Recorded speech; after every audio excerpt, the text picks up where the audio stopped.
once, not with fire, not with silence, with hunger, hunger, hunger, hunger. A hunger that consumed civilization itself, demon by demon, soul by soul. And then the man who died killing it woke up in a classroom 10 years earlier. 10 years. Si Chen is not the chosen one. Not the chosen one. He's the only one who remembers, the only one who knows which demons emerge where, which allies die when, and exactly how the system works. Because he already ate his way through the apocalypse once.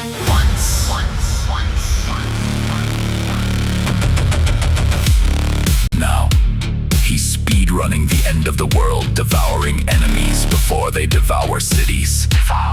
Forging skills from the corpses of demon lords and learning that every meal he takes makes the next course arrive faster. Faster.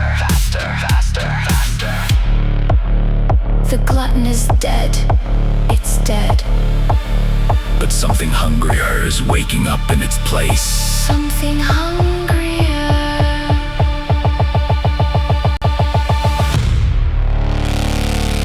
This is Return of the Devourer.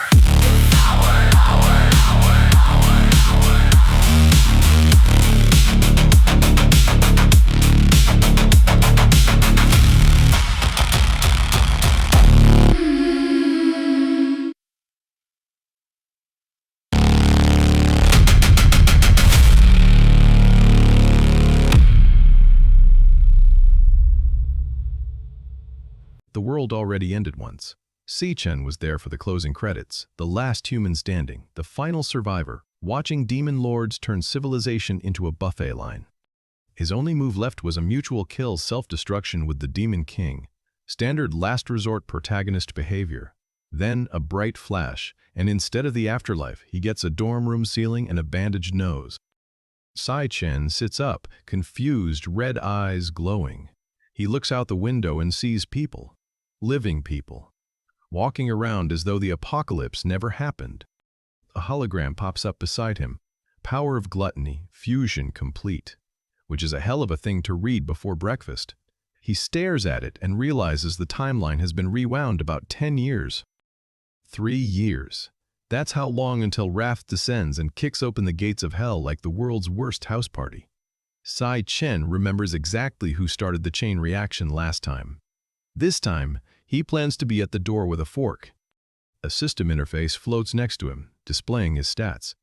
All stats sit at 100, evenly matched. He never had this in his first life. Back then he was just a failed, non-awakened student who was constantly beaten. Then the system drops a card labeled Lightning Assassin, the exact class he wielded at the end of the world. Si Chen blinks. Either the universe is handing him a new Game Plus save file, or this is the most aggressive character select screen in Manhwa history. Before he can test the class switch, his roommate Ma Long bursts in, wearing glasses and bandages, in a state of panic. Ma Long cannot see the floating panels, which confirms Si Chen is the only one with access to the interface. Ma Long stares at Si Chen's face and notices every injury from yesterday's beating has vanished.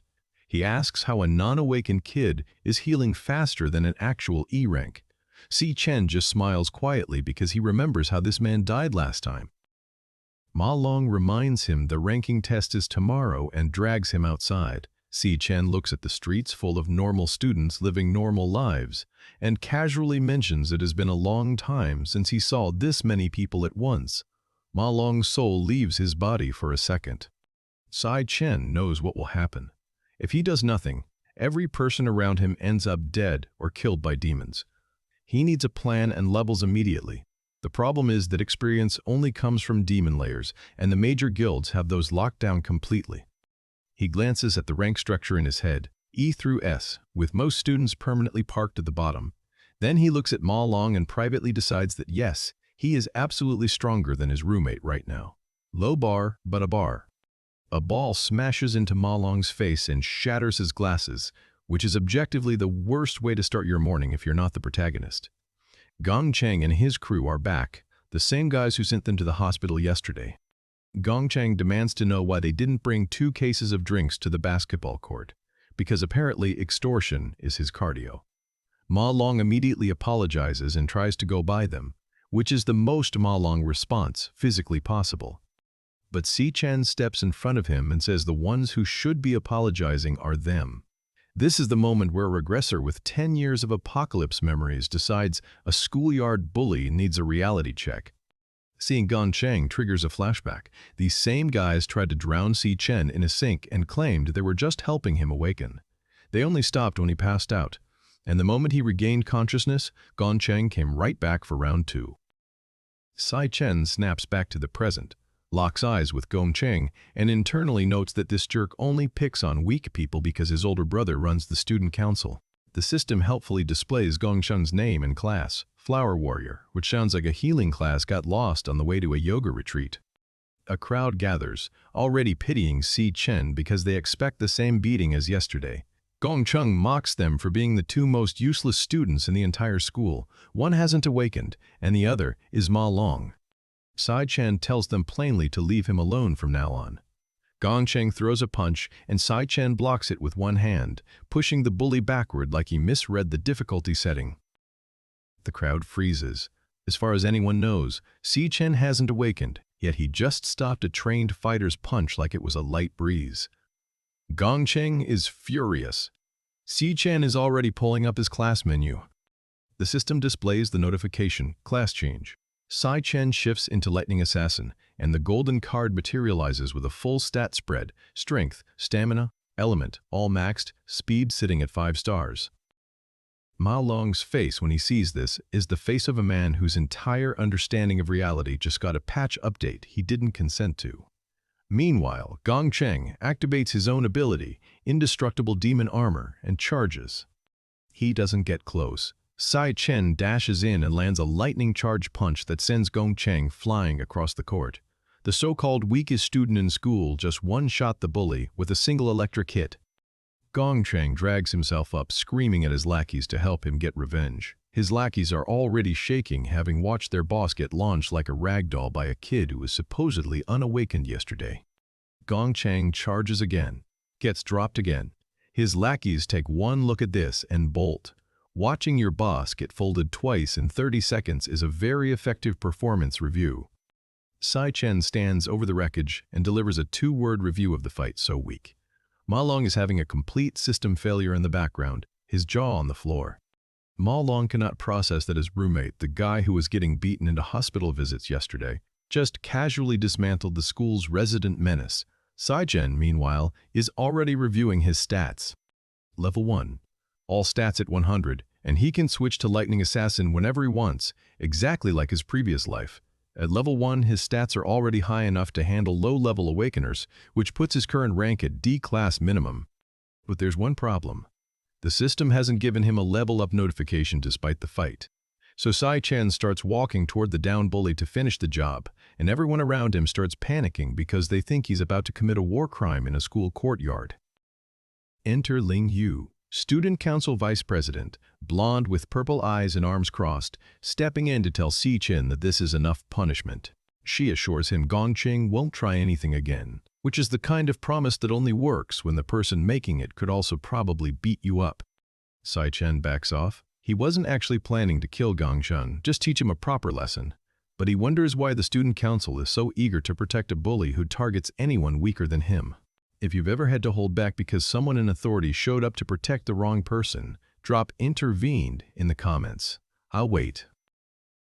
Si Chen walks away with Ma Long, and the remaining lackeys hide in the bushes, whispering that they should never provoke him again. The bush-watching from cover strategy is honestly the smartest tactical decision anyone on Gongchang's team has made all day. That night in the dorm, Ma Long tries desperately to tell their roommates that Si Chen awakened as a lightning assassin and beat Gongchang senseless. Nobody believes him.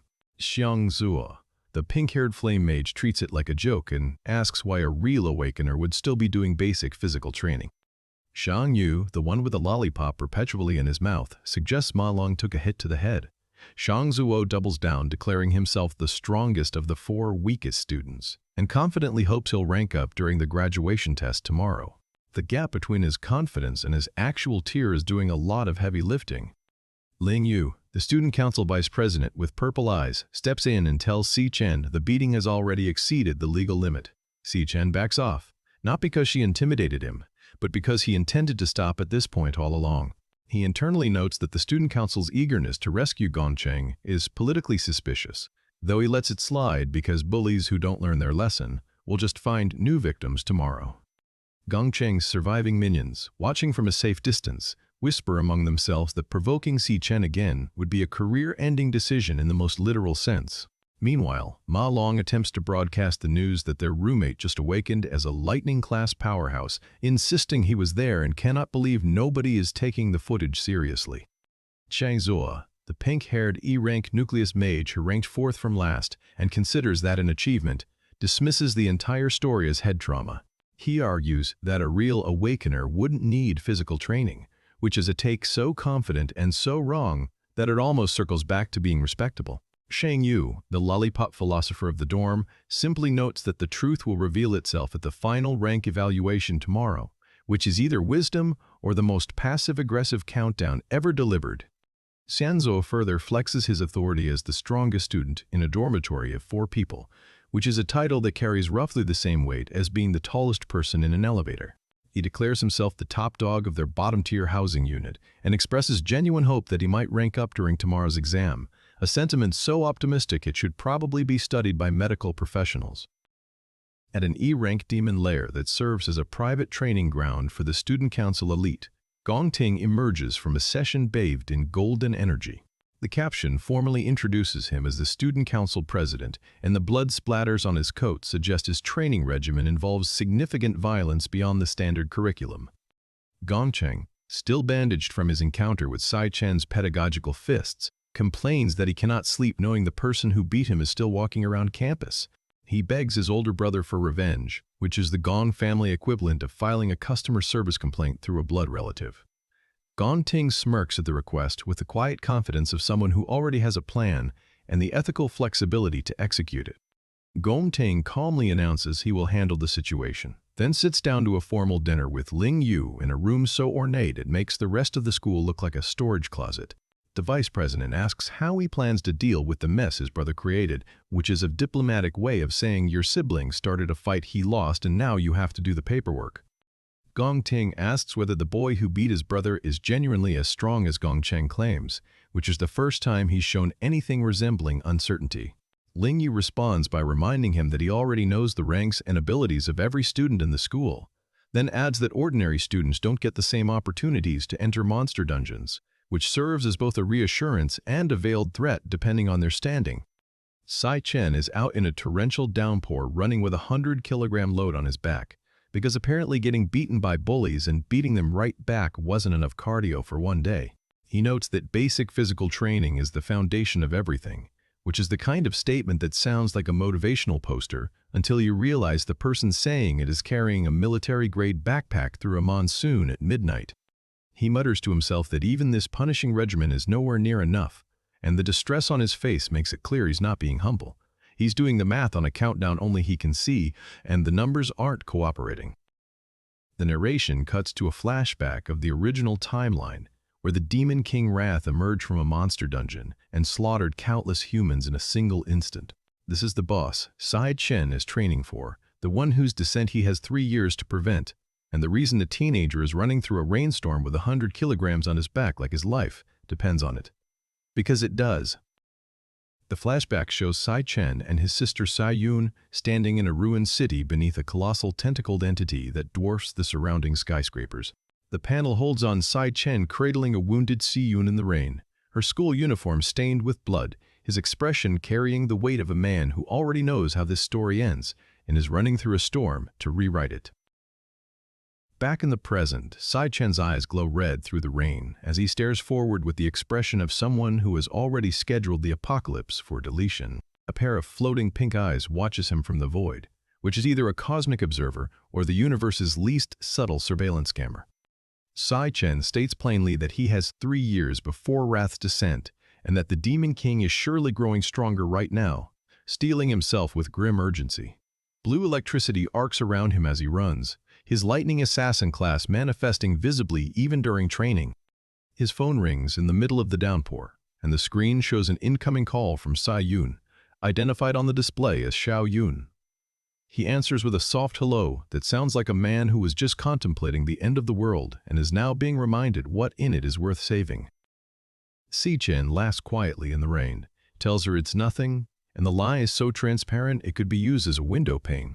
He deflects with the practiced ease of an older brother who has been hiding catastrophic information from his sister for an entire lifetime and is now doing it across 2 timelines. Then his composure breaks, as it always does. He tells her it's just been so long since he heard her voice, and the tears on his face mix with the rain in a moment of genuine, painful emotion. He promises they'll see each other as soon as his competition is over, a promise weighed by the fact that the competition is against a demon lord. He hangs up, puts his earbuds in, and declares 3 more laps with the same energy as someone ordering a 3rd coffee at 3 in the morning. The man is running through a rainstorm with 100 kilograms on his back, on a timeline to prevent the apocalypse, and his response to hearing his sister's voice is to add more cardio. Later in the shower, Si-Chen reflects that his body is finally adjusting, but his physical stats remain critically low compared to what he needs. He identifies the most pressing issue standing between him and actual power growth, and the shift in his expression says he already knows the answer is going to be inconvenient. Sitting on his bed, he lays out the structural problem. The guilds hold a complete monopoly on the resources necessary for leveling, and unless you're already elite, there's almost no pathway to grow stronger. He's a regressor with multiple classes, apocalyptic foreknowledge, and a Devourer mechanic that breaks every known rule, and his biggest obstacle is institutional gatekeeping. If you've ever been locked out of a dungeon because your rank wasn't high enough, drop gatekept in the comments. I'll wait. Then the universe apparently answers his complaint. Because Si-Chen falls through a pink void and lands in a desolate wasteland he definitely did not book a ticket to. He stares at the environment around him with the bewilderment of a man who was just thinking about his bed and is now standing in what looks like the inside of a geological nightmare. He finds himself standing before a massive jagged tower under a crimson sky, an ominous and unexplained location. Si-Chen looks around in confusion and asks where he is, noting he was just asleep, with no memory of how he arrived here. He is not alone. Skeletal hound-like creatures with glowing blue eyes prowl the red landscape around him, breathing cold mist and radiating the specific energy of things that did not come here for conversation. Si-Chen looks at them the way a very tired man looks at overtime he didn't volunteer for.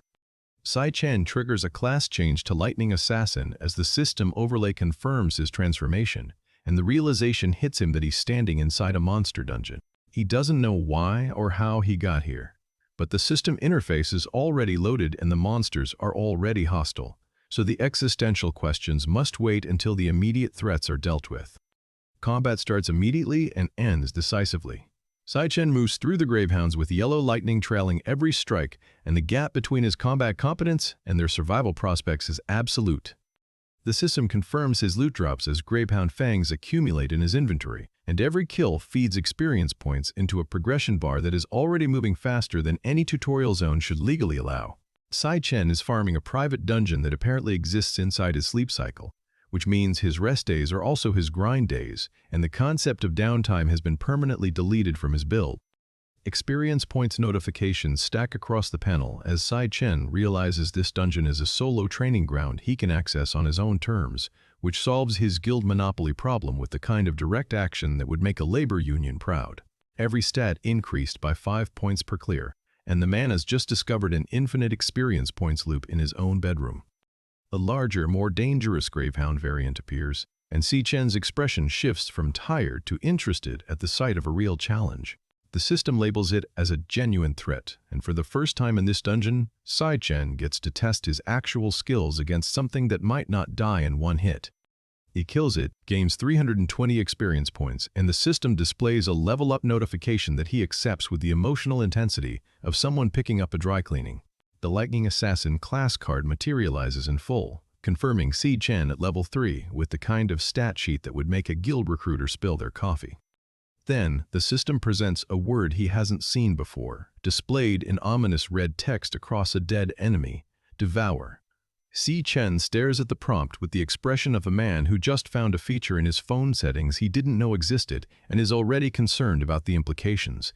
The word hangs over the corpse of a gravehound like a terms and conditions dialogue nobody asked for. The Devourer activates, and the system runs a loading bar labeled Devouring as the process begins. A massive crimson vortex consumes the corpse entirely, and Si Chen stands at the center of the energy storm as every part of the dead gravehound is converted into raw material for his own growth. A new class card materializes from the consumed remains, Gravehound King, a Cloud Warrior class with 4-star stats across the board and a passive ability called Frosty Physique. Si Chen processes the implication with visible shock, because the system isn't just letting him kill things, it's letting him eat them and turn their entire existence into a new class. He can devour enemies after killing them and convert them into his own abilities, which is a mechanic so fundamentally broken that the game developers should be investigated. 2 class cards now sit side by side in his interface, Lightning Assassin and Gravehound King, and Si Chen realizes he could have an endless number of classes if he keeps eating. The realization hits him as he calculates the implications of acquiring unlimited classes through consumption. He asks himself why he was granted this power in the first place, a question that has remained unanswered since Chapter 1. Before he can finish that thought, something massive arrives. An overwhelming pressure slams into him from nowhere, and Si Chen reacts with the wide-eyed shock of a man who was having a philosophical moment and just got interrupted by a presence that makes the gravehounds look like house pets. A silhouetted figure stands in a torrent of white energy, and the panel composition makes it clear this is not a random encounter. A cloaked figure wearing a crown and holding a massive purple blade speaks from across the wasteland, saying he has been waiting here for Si Chen for a long time. The statement is delivered with the calm certainty of someone who reserved a table and is annoyed the guest took so long to arrive. The figure brandishes a jagged black scythe with purple energy trailing from the blade, and then speaks Si Chen's name aloud, shifting the encounter from threatening to personally unsettling. Si Chen has never met this entity, does not recognize the crown or the scythe, and is now being addressed by name by something that has been expecting him. Si Chen lunges anyway because hesitation is not in his build, and the exchange confirms what the system was already suggesting. The level gap between them is massive. He pants, bleeding, and admits his strength is barely D-rank against something that outclasses him in every single stat. The cloaked figure stands untouched, radiating the quiet disappointment of a teacher watching a student bring a knife to a missile fight. The hooded figure stands in swirling red energy with glowing blue eyes visible beneath the cowl, and Si Chen demands to know what kind of monster dungeon spawns an S-rank entity in what is supposed to be a solo training zone. He also asks the question that matters more than the rank. How does this thing know his name? The figure swings its massive scythe with enough force to generate a visible shockwave across the entire area, cutting off any further exchange. Si Chen stares at the weapon and the entity wielding it, his survival instinct now pressing against his confusion. Si Chen attacks, gets hit, and the cloaked figure mocks him with a single question, still struggling. The skeletal king looms over the exchange with the patience of something that has done this before and expects to do it again. Si Chen realizes the figure wants him to submit, and the internal calculation behind his eyes is not about whether to fight, but about how to survive long enough to escape. The crowned figure offers something that sounds like an opportunity, saying there are not many chances like the one he is presenting. Si Chen's response is immediate and absolute. No matter what happens, there is no way he is staying in this hellhole. He refuses outright, driven by the memory of having already died once. Si Chen stands defiant with a glowing yellow blade, his muscular torso exposed and his expression carrying the specific fury of someone who is outmatched and has decided that being outmatched is not the same as being defeated. The cloaked figure threatens to kill him, and Si Chen's reaction is less fear and more the quiet rage of a man adding another name to a list he fully intends to work through. The figure reveals the only reason he has been patient with Si Chen is because Si Chen is the only one, and the sentence trails off before the full context arrives. A monstrous entity with a maw on its torso and feeding tendrils for arms emerges from the red landscape, and this is something far older and far worse than a dungeon boss. The crowned figure stands in a violent eruption of crimson energy, and system text appears beside him confirming strength and stamina increases, which means the entity is actively growing stronger during the fight. Sai-Chen is watching his opponent level up in real time while he is bleeding on the floor, which is a game design choice so aggressively unfair it should be reported to a regulatory authority. Sai-Chen stands atop a jagged peak with white-silver hair and a glowing aura, the transformation suggesting he has pushed past his current limits into something the system wasn't expecting. He walks alone across the crimson wasteland afterward, and the silence of the panel says more about the outcome of this exchange than any system notification could. Sai-Chen's eyes glow yellow as lightning crackles across his face, and he makes a choice, cutting himself off mid-sentence as the energy builds. He charges forward into the next exchange, shifting from calculating odds to calculating attack angles. The armored figure swings with contemptuous force and declares the effort laughable, sending a purple energy shockwave that blasts Sai-Chen backward. The exchange is one-sided, and the cloaked figure knows it, and Sai-Chen knows it, and the only person in this dungeon who doesn't seem to find the situation funny is the one getting hit. Sai-Chen clenches his fist with yellow lightning crackling around it, and his eyes lock forward with a specific intensity of someone who has found a pattern in the boss's attack timing. The figure in the blue cloak stands in the distance, and the gap between them has not closed, but something in Sai-Chen's expression has shifted from survival to strategy. A massive demonic maw lunges forward as the skeletal king presses the attack, and Sai-Chen answers with a lightning-infused slash that cuts through the assault. The two collide on a jagged cliff under a crimson sky, a D-rank fighter refusing to die against an S-rank entity. Sai-Chen channels lightning into a concentrated blast and identifies the flaw he has been looking for. After the figure strikes, there is a 0.2-second recovery window. That is 0.2 of a second, and for a lightning assassin with a speed stat that has been climbing since Chapter 2, that is enough of an opening to strike.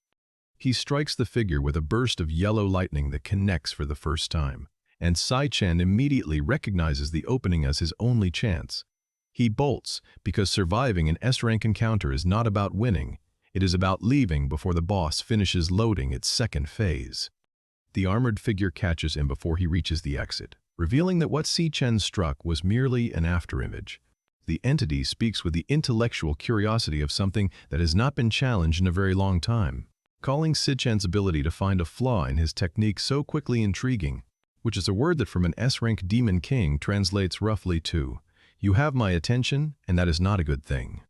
Sai-Chen responds that even under the crushing weight of despair, the figure can still calmly analyze the situation, which is both an observation and a compliment delivered to the thing trying to kill him. The gray-skinned demon speaks solemnly, telling Sai-Chen that he really is the one who will bring hope, and the weight of that statement carries the gravity of an unasked prophecy. Sai-Chen's face reacts with shock to whatever comes next, and the panel cuts to a massive impact that shakes the entire frame. Whatever the crowned figure has decided to do with this encounter, it has moved past conversation and into something that will leave a mark on Sai-Chen's understanding of what he is actually up against. Two armored figures clash in an explosion of golden light and electrical sparks, and the skeletal king surges forward, trailing Frost with the visual energy of a final boss who has decided to stop testing and start teaching. The panel holds on the crowned figure's face, and whatever patience was left in the encounter has been officially spent. An ice dragon roars into the void, its body composed of jagged crystalline structures that fill the panel with the scale of what Sai-Chen is actually facing. A towering demonic creature is struck by a golden explosion, and Sai-Chen is thrown backward by the blast, because the difference between D rank and S rank has never been a gap he could close with determination alone. The dungeon just showed him the ceiling, and he is nowhere near it. Sai-Chen is mid-fight inside the Tower of Darkness, getting launched by a towering green demon with jagged pink horns, which is honestly just a Tuesday for this man at this point. A bandaged hand reaches through golden energy, and then Sai-Chen is on the ground, exhausted, one eye glowing yellow through the purple haze. He looks like someone who just finished a raid on a budget. The tower responds by sending progressively uglier demons at him, a hulking armored thing with curved horns, then a massive purple-skinned nightmare radiating pink energy. The Tower of Darkness has a very aggressive difficulty curve and zero customer service. A chained demon with glowing cyan eyes looms forward, and Sai-Chen mutters something about this place that the panel cuts off mid-sentence. He's concerned, which is alarming because this man's emotional range normally sits between tired and slightly less tired. Sai Chen faces the frostbound Lich King on a reflective red surface, a skeletal figure in robes with a crown and a glowing pink sword, flanked by a colossal organic tower. The Lich King grins with jagged teeth and declares Sai Chen worthy of everything here, which is the most ominous welcome mat in fiction. Sai Chen reacts with disbelief to everything here, and a pale, clawed hand reaches into frame from the void.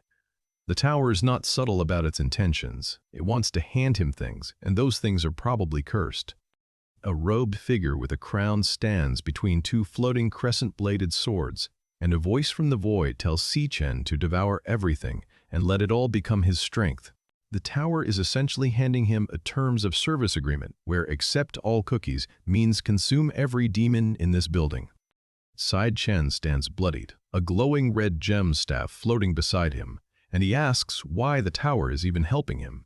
He wants to understand the motive, which suggests he hasn't yet learned that cosmic entities rarely have good reasons for anything. The chained demon says he's fortunate this chance has finally come, referencing someone called that guy, and Sai Chen immediately demands to know who they're talking about. A mysterious figure mutters about someone being right, and Sai Chen's confusion is the closest he gets to an emotional reaction. The frostbound Lich King stands between his two floating swords in a desolate red landscape, and Sai Chen reacts with shock to something about taking powers.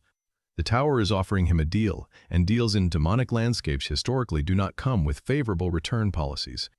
A single glowing cyan eye floats in a distorted crimson void, the only visible trace of some entity watching from the margins. Then, Sai Chen's expression sharpens with a focused intensity that says he just processed something the audience doesn't get to see yet. A massive stone creature shatters into fragments under explosive energy, and Sai Chen stands alone on a sea of red liquid in a crimson void. The tower fight is winding down, and our boy is standing in what appears to be a lake of blood, which is somehow not his worst Tuesday. Sai Chen hits level 10, radiating golden energy with his red eyes blazing, and the system drops 2 fiendish netherbones as loot. He stares forward with an intensity that says he just realized the grind is working, and the grind is eating demons. The Abyssal Fiend class card unlocks a gray-skinned demon with curved horns, chains, and glowing blue eyes rated 4 or 5 stars across every stat. Sai Chen just added a demonic enforcer to his class roster, and the system is apparently fine with this. Sai Chen wakes up in the real world, pulls open his jacket to show his wounds are completely healed, and checks his system stats. All 6 attributes sit at 150, which means the tower's loot translated directly into a clean stat bump across the board. The system displays his full inventory, Lightning Assassin, Abyssal Fiend, and Gravehound King class cards alongside the Fiendish Netherbone, Time Rift Key, and Gravehound items. Sai Chen is leveled 10 with 3 combat classes and a weapons cache, which is genuinely absurd for someone who was E-ranked 2 chapters ago. Sai Chen wakes up in bed, and Ma Long is there, looking smug, with a bandaged friend in the background. Someone was apparently bragging about Sai Chen's strength last night, which means Ma Long has been doing personal record work while Sai Chen was unconscious. Sai Chen tells someone to let him see how good they really are, and a smug student lectures about rank tiers, reminding everyone that each rank splits into 3 tiers, and Sai Chen's group is at the bottom. The class system is basically a leaderboard with extra condescension. The system displays the tier chart. D mid-tier is the highest current student rank, with Sai Chen's crew sitting in E-rank low tier at the bottom. Ma Long urgently tells Sai Chen to go all out and aim for D rank, which is the kind of advice you give someone who you've watched eat a demon. Sai Chen just says dem ranks, huh? With the energy of a man who has already beaten the game on Nightmare and is now being told the tutorial has a grading rubric. He's not worried. He's calculating. The ranking assessment ceremony begins at the National Awakener University, with students gathered in an outdoor campus plaza facing a massive blue screen. A student with blue hair marvels that everyone's already here, which is the kind of observation that passes for conversation at a school event. 2 stern-faced men watch from the crowd, one with spiky white hair and a tan blazer, the other with short black hair and a frown. They are doing the important people observing from the background thing that every academy arc requires. A terrified man reacts to Si Chen's presence with wide, sweating eyes and a thumping heartbeat, while a young man in a suit rushes forward excited to see someone. The social dynamics at this school are a mixture of fear and aggressive enthusiasm, with very little middle ground. Si Chen stands in the hallway looking downward with his signature tired expression, while figures in school uniforms bow around him. Then his eyes lock forward with that red glow, and the hallway energy shifts from normal school day to something is about to happen. A student council officer named Qian Di smirks about someone getting into a fight with Gong Chung yesterday, and a blue-haired student adds that Gong Chung's older brother is the student council president. The school's political hierarchy is being explained through gossip, which is the most realistic part of this entire manhwa. Gongting himself appears in his trench coat and red tie, standing in the courtyard while a student identifies Kang Di from the student council. Then someone leans in with a smirk and claims to have an excellent sense of smell, which is a pickup line that belongs in a different genre entirely. The smug man leans close to Si Chen and says all he smells from him is the stench of a loser outcast who'll never amount to anything. This is the kind of villain dialogue that ages terribly when the protagonist is secretly level 10 with 3 combat classes and a history of eating demons. The same smug man repeats his sense of smell line, and the insult lands the same way, telling Si Chen he smells like a loser. The repetition suggests this is his entire personality, which is tragic in a way the story doesn't intend. Gongting leans over Si Chen with his tan blazer and red scarf, and someone screams in rage at whatever was said. The Gong family's approach to conflict resolution appears to be, send the older brother to loom menacingly, which is at least consistent. An older man in a white suit, Yuan Long, confronts Si Chen in a bright modern hallway, which means the institutional observers are now making direct contact. This is the manhwa equivalent of being called to the principal's office, except the principal has a gray beard and a vested interest. Gongting states he investigated the incident and determined Dongcheng was at fault, then walks away calmly across an open space. He's choosing not to help, which is the most politically calculated non-intervention you'll see this arc. Gongting stares forward in silence with his sharp yellow eyes, and Si Chen stares back with his red glow at full intensity. 2 fighters sizing each other up without saying a word, the manhwa equivalent of a loading screen before a boss fight. Neither of them is starting yet. Gongting tells the student council to prepare for the ranking assessments, while the floral shirt man grins behind him. The political machinery is already turning. Si Chen is being discussed by people who think they know what he is, and they are about to be very surprised. A student watches as a glowing blue portal opens on a raised platform before a crowd gathered for the ranking assessment. The artificial monster dungeon core is about to be tested, and the entire school is about to get a very expensive surprise. A silhouetted man in a trench coat asks a woman in a suit if something caught her eye, and Ling Yu, blonde, purple-eyed, arms crossed, energy personified, sips tea and says it might be pretty interesting. Ling Yu has main character awareness and she's deploying it from the VIP section. Shang Ziro's profile appears on the system screen, and Si Chen reaches forward saying he wants to see how strong he really is. The assessment is about to measure him, and the measuring device is not prepared for what it's about to find. A man steps out from behind a pillar, and the artificial magical core pulses with a heartbeat, its glowing blue head connected to black cables. The system explains that within the dungeon lies a magical core capable of measuring potential, a piece of technology that is about to have the worst day of its operational life. A student channels energy into the core and gets thrown backward in terror, blasted by a massive explosion. The core is already reacting badly to normal students, and Si Chen hasn't even touched it yet. The core erupts with a massive red energy explosion, and inside the blast, a wide, sinister grin is visible. Whatever lives inside this thing, it is not a measurement tool, it is something with teeth. A portal opens within the barrier, and a student's profile appears showing an E-rank result. The system is grading people, and the grades are not impressive, which makes the upcoming surprise that much more dramatic. Lab-coded scientists record results beside the glowing portal, and one announces a mid-tier ranking with clinical detachment. The facility treats these students like lab specimens, which is thematically appropriate, given what's about to happen to their equipment. The student shouts that the main event is coming, while Si Chen stands beside him with a neutral expression. The excitement around Si Chen is always someone else's. He just stands there with the energy of a man who already knows the score. The system screen glitches while measuring potential, and Gong Ting stands before the barrier looking disappointed that his rank hasn't improved in 2 years. He was really hoping for more, which tells you everything about the pressure he carries. Xiangzuo reads out the assessment results. Xiangzhu is E-rank low tier with C-rank potential, and Ma Long's results are coming. The dorm crew is at the bottom of the leaderboard, which is where underdog stories always start. A young man in a white blazer laughs near the glowing portal because watching other people get low ranks is apparently entertainment in this school. The social hierarchy here is brutal and nobody has filed a complaint. Gong Ting adjusts his red tie calmly in front of a modern building, his composure fully restored after the disappointment. He's already moved on to whatever his next move is, because Gong Ting doesn't dwell, he strategizes. The biological heart core beats rhythmically, connected to black cables, and a teal-skinned entity with a single narrow eye stares out from the void. A young man in a dark coat stands before this organic mass, and the heartbeat fills the space like a countdown. Gong Ting says he'll only reveal his full strength at the graduation battle examination, which is the classic, "I'm holding back for the tournament" declaration.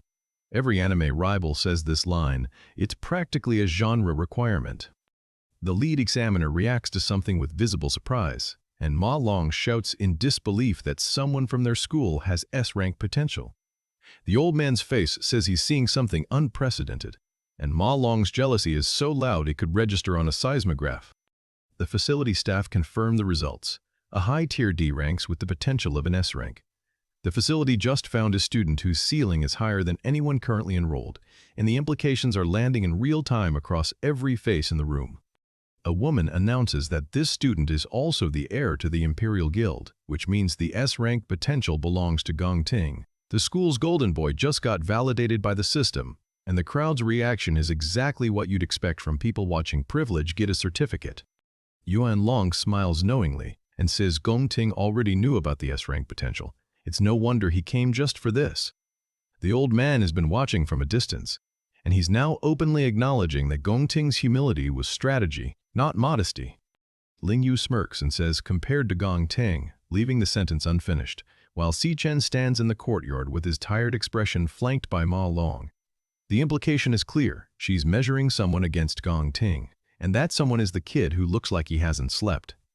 A muscular man in a floral shirt mocks Si Chen, telling him to make his dorm look good when the results come out. Si Chen responds by reading out Xiang Yu's E-rank results with a stern expression, which is a devastating comeback format. Si Chen's profile appears on the system display, and Yuan Long calls his name from behind him. The old man in the white suit is now directly involved, which means Si Chen has graduated from student being tested to student being watched by someone with authority. The glowing white orb of the core pulses in the void, and a pale turquoise creature stares out with a single wide eye. Si Chen's expression shifts to cold rage. He's looking at the core, and the core is about to learn what overloaded means. Si Chen grips a jagged blade, and a silhouetted figure falls backward into a void of intense red light surrounded by other dark shapes. The assessment is no longer a test, it's becoming a spectacle, and Si Chen is the one providing the entertainment. Gong Ting announces his 10-person team is complete, flanked by Xiangzuo in a white blazer, a masked blonde man, and Ling Yu. A team member brags that all 9 freshly promoted D-rank students are on their squad, which is the Manhwa equivalent of a super team draft. The team celebrates Gong Ting as their guaranteed MVP, laughing and cheering around him in his trench coat and red tie. The confidence is genuine, the privilege is inherited, and neither of those things will matter when Si Chen steps up to the plate. Si Chen's profile appears on the system screen, and then the display shows his result, D-rank, high tier. He tested with just his regular body, no class switching, and still landed at the top of the D-rank bracket. The crowd erupts. A man behind Gong Ting shouts in disbelief at the high-tier D-rank result because Si Chen was supposed to be the bottom feeder. The system just contradicted every assumption this school made about the quiet kid with the tired eyes. Si Chen calmly explains that he only tested with his regular body and didn't switch classes, which means the D-rank high tier is his floor, not his ceiling. The room hasn't processed this yet, but when it does, the math is going to be uncomfortable for everyone. The system shows loading, class change, and Sai Chen's face transforms, a skeletal jaw replacing his cheek, blue energy swirling around him as the Gravehound King class activates. He's about to show them what happens when he stops testing with his regular body. A man screams that it's a crank result and something must have malfunctioned, while Yuan Long wonders why the rank changed again. The system is showing them something it has never shown before, and the scientists are handling it with approximately zero professionalism. The core pulses with escalating tension, and a purple entity with a single white eye reacts with visible shock. Sai Chen is engulfed by swirling pink and blue energy as the system displays his name with the Abyssal Fiend class, and the core is starting to crack. The system confirms level 10 Sai Chen as Abyssal Fiend, and he declares he's about to test the full extent of his powers. His eyes glow blue through the pink and cyan energy, and the magical core is about to become a casualty of scientific curiosity. The Abyssal Fiend card displays 5-star stats across the board, and the core pulses with a massive rhythmic beat as a giant pink eye dominates the frame. The system is measuring something it was not built to contain, and everyone watching can feel it. Gongting looks upward with worry while a man in a suit screams in panic beside him. A dark-haired student declares this a divine phenomenon that will go down in history books, and Ma Long stares in wide-eyed disbelief behind him. The system screen glitches with distorted pixel artifacts, and a fragmented silhouette appears under the potential header. An older man shouts asking if that's another potential S-rank, and the question hangs in the air like a system error nobody can debug. A glitchy silhouette of fragmented geometric blocks appears against the purple background, and then a massive explosion erupts, shattering the environment as a small gray figure is blown backward. The core has officially exceeded its operational parameters. 2 officials are thrown backward by the force, and a middle-aged man cries out that the magical core is in trouble. The expensive piece of institutional technology just met a level 10 regressor with 3 combat classes, and the outcome was never going to be subtle.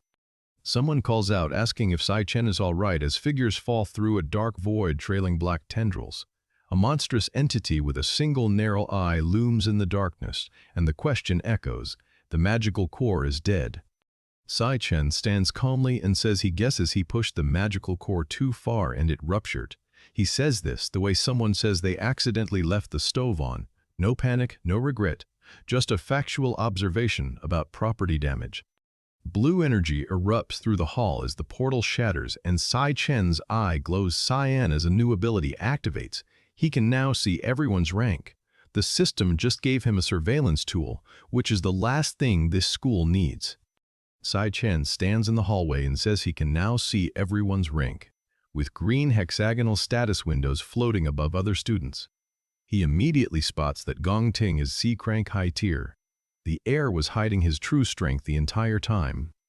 The officials announced that today's assessment is temporarily suspended because the magical core just exploded and they need a minute. The entire ranking ceremony has been derailed by one student who tested too hard, and the faculty has no protocol for this. Gongting shouts from behind that trash like Sai Chen could never become C-Crank, let alone have S-rank potential. He's looking at Sai Chen's results, and his worldview is rejecting the data like a corrupted save file. A middle-aged official yells at Sai Chen for messing up the magical core and wanting to just leave, while Ma Long panics beside him. The administration is treating property destruction as a disciplinary issue, which is technically correct but wildly misses the point. A hand grips a surface, cracking it under yellow electrical pressure as the tension spikes.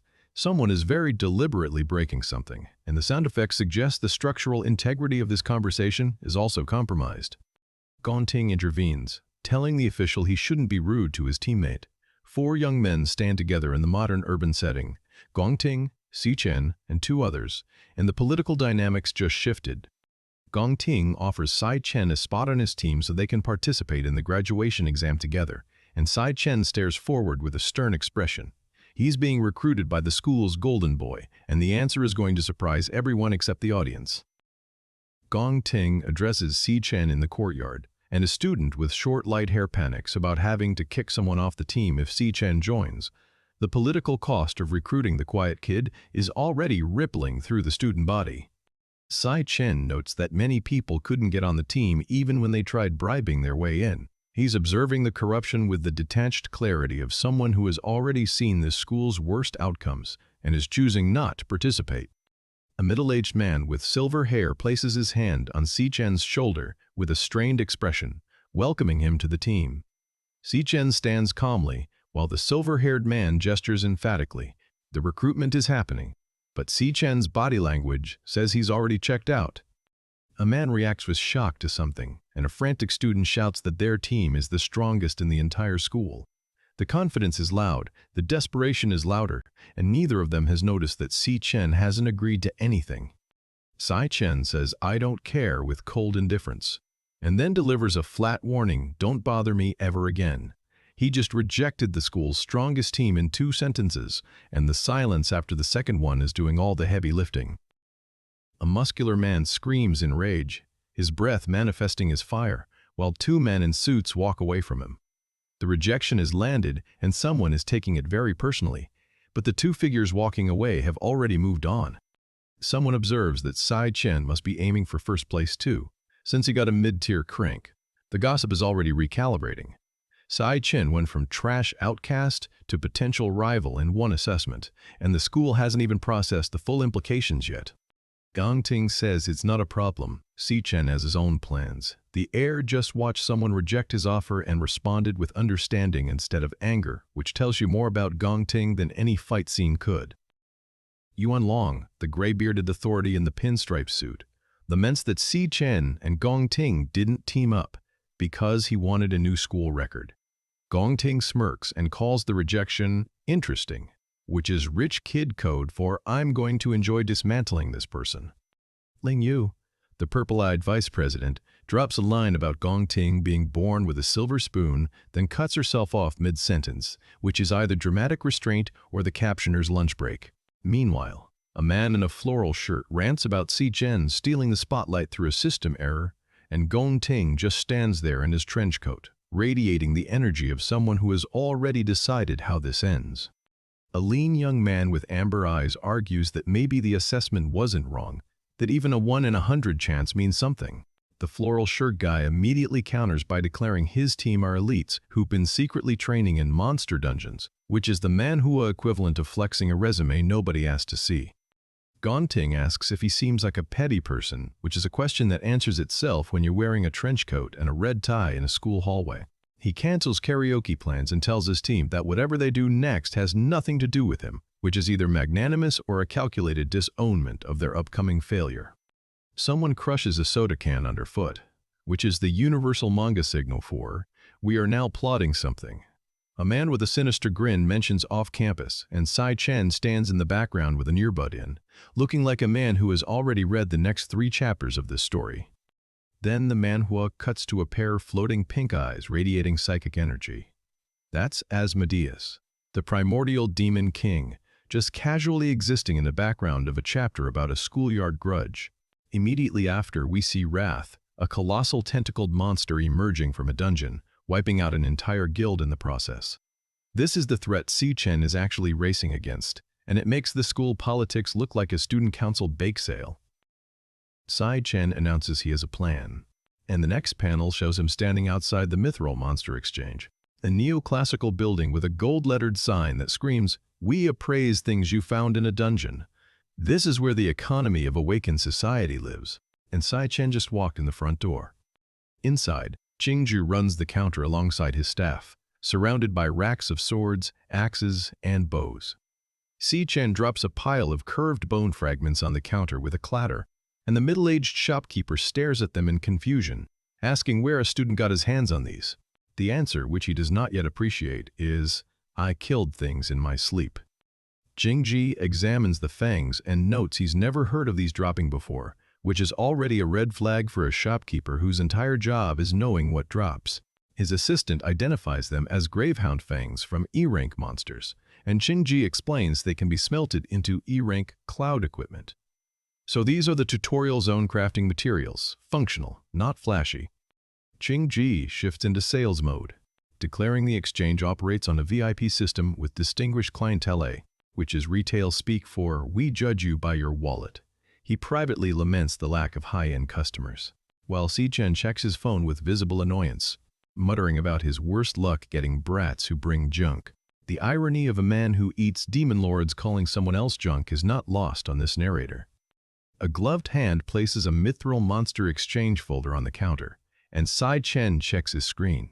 Gravehound Fangs sold for $18,000. He calculates that covers rent for now, which tells you exactly where this protagonist's financial baseline sits, one dungeon clear away from eviction. Then Si-Chen reaches into his inventory and pulls out a massive jagged purple weapon, asking Qingji to appraise it. The weapon glows with a purple energy that glitches the panel like a corrupted save file, and Qingji's expression shifts from professional composure to something approaching cardiac arrest. Qingji panics, shouting that it's A-rank and that A-rank weapons are hitting the market right now. Then the appraisal deepens. It's not A-rank, it's not B-rank, it's an S-rank piece of equipment. A middle-aged man screams the confirmation with his mouth wide open, sweat pouring down his face, which is the appropriate reaction to a teenager walking into your shop with a weapon that could fund a small nation. Qingji shakes Si-Chen's hand with both arms, declaring it an honor to be graced with his patronage. The shopkeeper who was condescending about VIP clientele 5 minutes ago is now performing a full personality respec because nothing recalibrates a service worker's attitude like an S-rank weapon on the counter.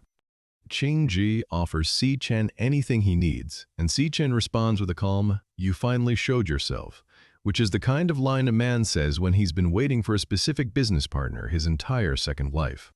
The character profile confirms it. Qingji, the Mithril Guild leader, a man whose ambition is about to intersect with a protagonist who eats gods for breakfast. Qingji asks how much Si-Chen intends to borrow, and Si-Chen says 1 million, flat, no hesitation, the confidence of a man who already knows the prize structure of the exam he hasn't taken yet. Qingji reacts with genuine surprise that the number is only 1 million, which tells you the S-rank weapon on the table is worth significantly more than a casual loan. Si-Chen commits to repaying the principal in 1 month with interest, and Qingji skeptically questions whether a university student should be using an S-rank weapon as loan collateral. The answer, which Qingji is about to learn, is that this particular university student uses S-rank weapons the way other students use textbooks. Qingji identifies Si-Chen's school as the National Awakener University and notes the first-place graduation prize is exactly 1 million. The number lines up perfectly with Si-Chen's proposed repayment amount and date, which is either a coincidence or the most aggressive speedrun planning a financial institution has ever witnessed. Qingji confronts Si-Chen directly. He's confident he'll take first place in the exam, isn't he? He spells out that Si-Chen is in desperate need of this money, and surely someone in his position wouldn't make such a bet without certainty.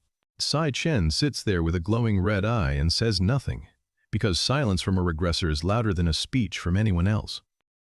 Qingji extends his hand and calls this the start of a friendship, and Si-Chen stares back with the blank, tired expression of a man who has heard the word friendship from someone who wants his business. He says nothing, which in Si-Chen's social vocabulary translates to, "Ye acknowledge your existence and will not eat you today."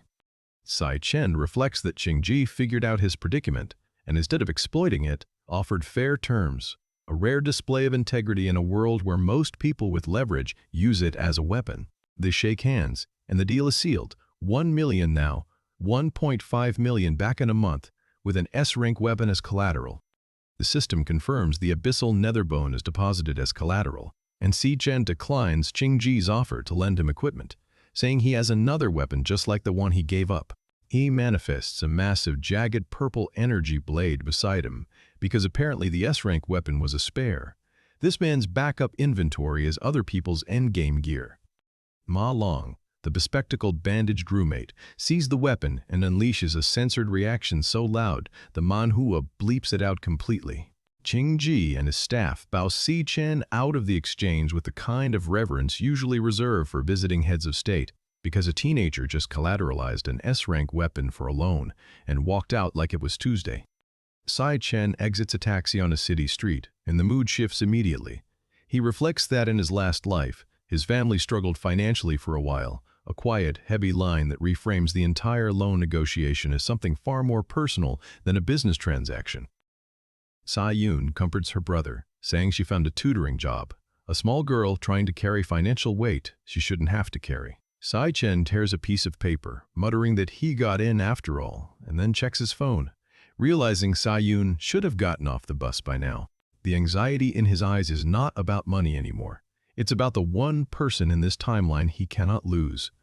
He spots her and shouts, "Bro!" Except he's at the wrong exit, because even a regressor with a photographic memory of the apocalypse has navigation issues at a bus station. Sai-yun appears with her yellow suitcase, braided hair, and school uniform, and Sai-chen wraps her in a hug so warm the panel literally glows white around them. 7 years of foreknowledge compressed into one embrace. Sai-yun immediately shifts from heartwarming reunion to aggressive sibling violence, nearly choking him in a hug so tight the panel assigns a sound effect. She accuses him of acting weird for days and asks if he got rejected, which is the sisterly equivalent of a diagnostic scan. She clocked the behavioral change before anyone else in the story did. Sai-chen deflects with a cheerful story about his crazy exam ride, and the two walk off together with Sai-yun in her yellow hoodie, a bald man trailing behind them.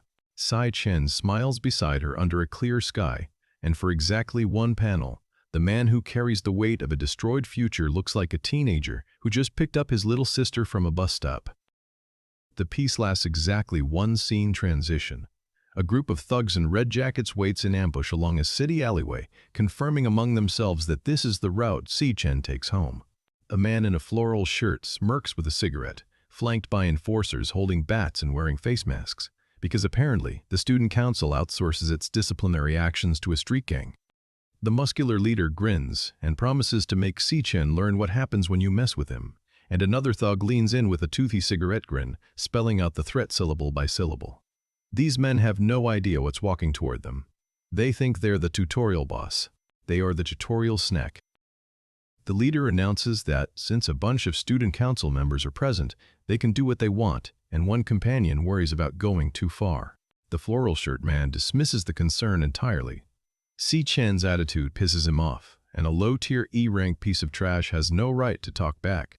He just called the protagonist a piece of trash, which is a death flag so large it has its own postal code. Sai-chen appears and tells them they're too loud and to never bother him again. Flat, zero emotion, the verbal equivalent of a do not disturb sign. The masked leader screams that Sai-chen won't even be able to take the graduation exam in 2 weeks when they're done with him. The student council enforcer, a cloud-type assassin, brandishes a glowing knife and declares himself one of the best in the entire school. One of the best in the school versus a man who killed a demon in his sleep last Tuesday. Sai-yun walks beside Sai-chen on a rooftop, asking why he's been acting weird the last couple of days, and Sai-chen internally notes that she noticed something was different about him the moment they met. She's still detecting it now, which means his sister has a perception stat that the system doesn't display. She tells him to pull himself together because she believes in him, and the weight of that statement hits harder than any boss fight. Sai-chen promises he's okay, calling her Yunny, and she fires back that he's getting old, a line so casually devastating it could only come from a younger sibling. Then a masked thug reports to his boss that Sai-chen has a girl with him, and the ambush calculus shifts. They were planning to beat one teenager. Now they have to deal with the teenager who will burn the city down if his sister catches a bruise. Sai-chen's eye blazes red, and the panel widens to show silhouetted figures standing against a desolate cityscape under a red sky, a flash forward to the apocalypse he's trying to prevent, bleeding into the present. Then he calmly pulls out a pair of white earbuds and places one in Sai-yun's ear. He's about to fight a gang of armed thugs in an alleyway, and his first move is to make sure his sister can't hear it. He tells her he's been really into a song lately and puts the earbud in, and Sai-yun closes her eyes with a peaceful smile, listening. Meanwhile, the thugs' rank classifications float in the air around them. D ranks, low-tier E ranks, mid-tier E ranks, a lineup of fighters who individually pose no threat and collectively pose no threat. This is not a fight. This is a loading screen. The thugs charge, and Sai-chen's eyes ignite with white-yellow lightning as energy erupts across his face. He doesn't dodge. He doesn't flinch. He stands there with the expression of a man who has done this exact thing 1,000 times in a future that no longer exists, and he is about to do it again with considerably more enthusiasm. Sai-chen slams his hand down and detonates a white explosion that engulfs the panel. A muscular thug takes a fist to the face so hard blood sprays in a red and white burst, and another fighter is sent flying backward through the air, his expression frozen in shock. This is not a battle scene. This is a cleanup animation.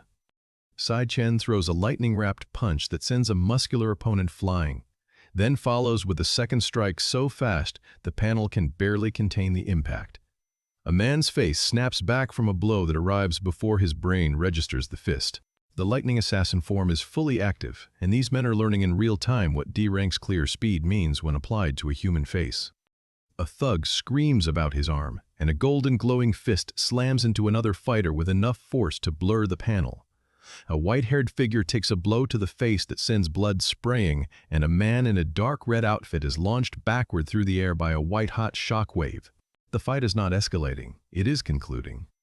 Sai Yun, the girl in the yellow hoodie, throws a kick that sends a grown man reeling, a brief flash of combat ability from a character who is supposed to be a civilian. Then she's thrown backward by a powerful impact, her small frame launched through the air with a backpack still on. The moment Sai Chen sees his sister hit the ground, the temperature of this entire chapter drops below zero. Sai Chen lunges forward, channeling yellow lightning so intense it cracks across the panel like a broken screen, and his face gets splattered with blood that is not his. The fight is over. What follows is not a fight. It is a message. Sai Chen delivers a downward strike over a defeated opponent, blood splattering across his clothes, and the white void around him, yellow lightning crackling to every corner of the panel. A man with missing teeth grins through blood in a manic, broken expression, and Sai Chen is thrown against a wall, leaving a trail of red. He took hits. He did not care about the hits. He cared about the fact that someone touched his sister. Sai Chen stands over the survivors and tells them he clearly said to never bother him again, his voice flat, his red eyes glowing in the dark. He asks what part of that they did not understand, and the question is not rhetorical. He wants them to remember the answer, because there will not be a third warning.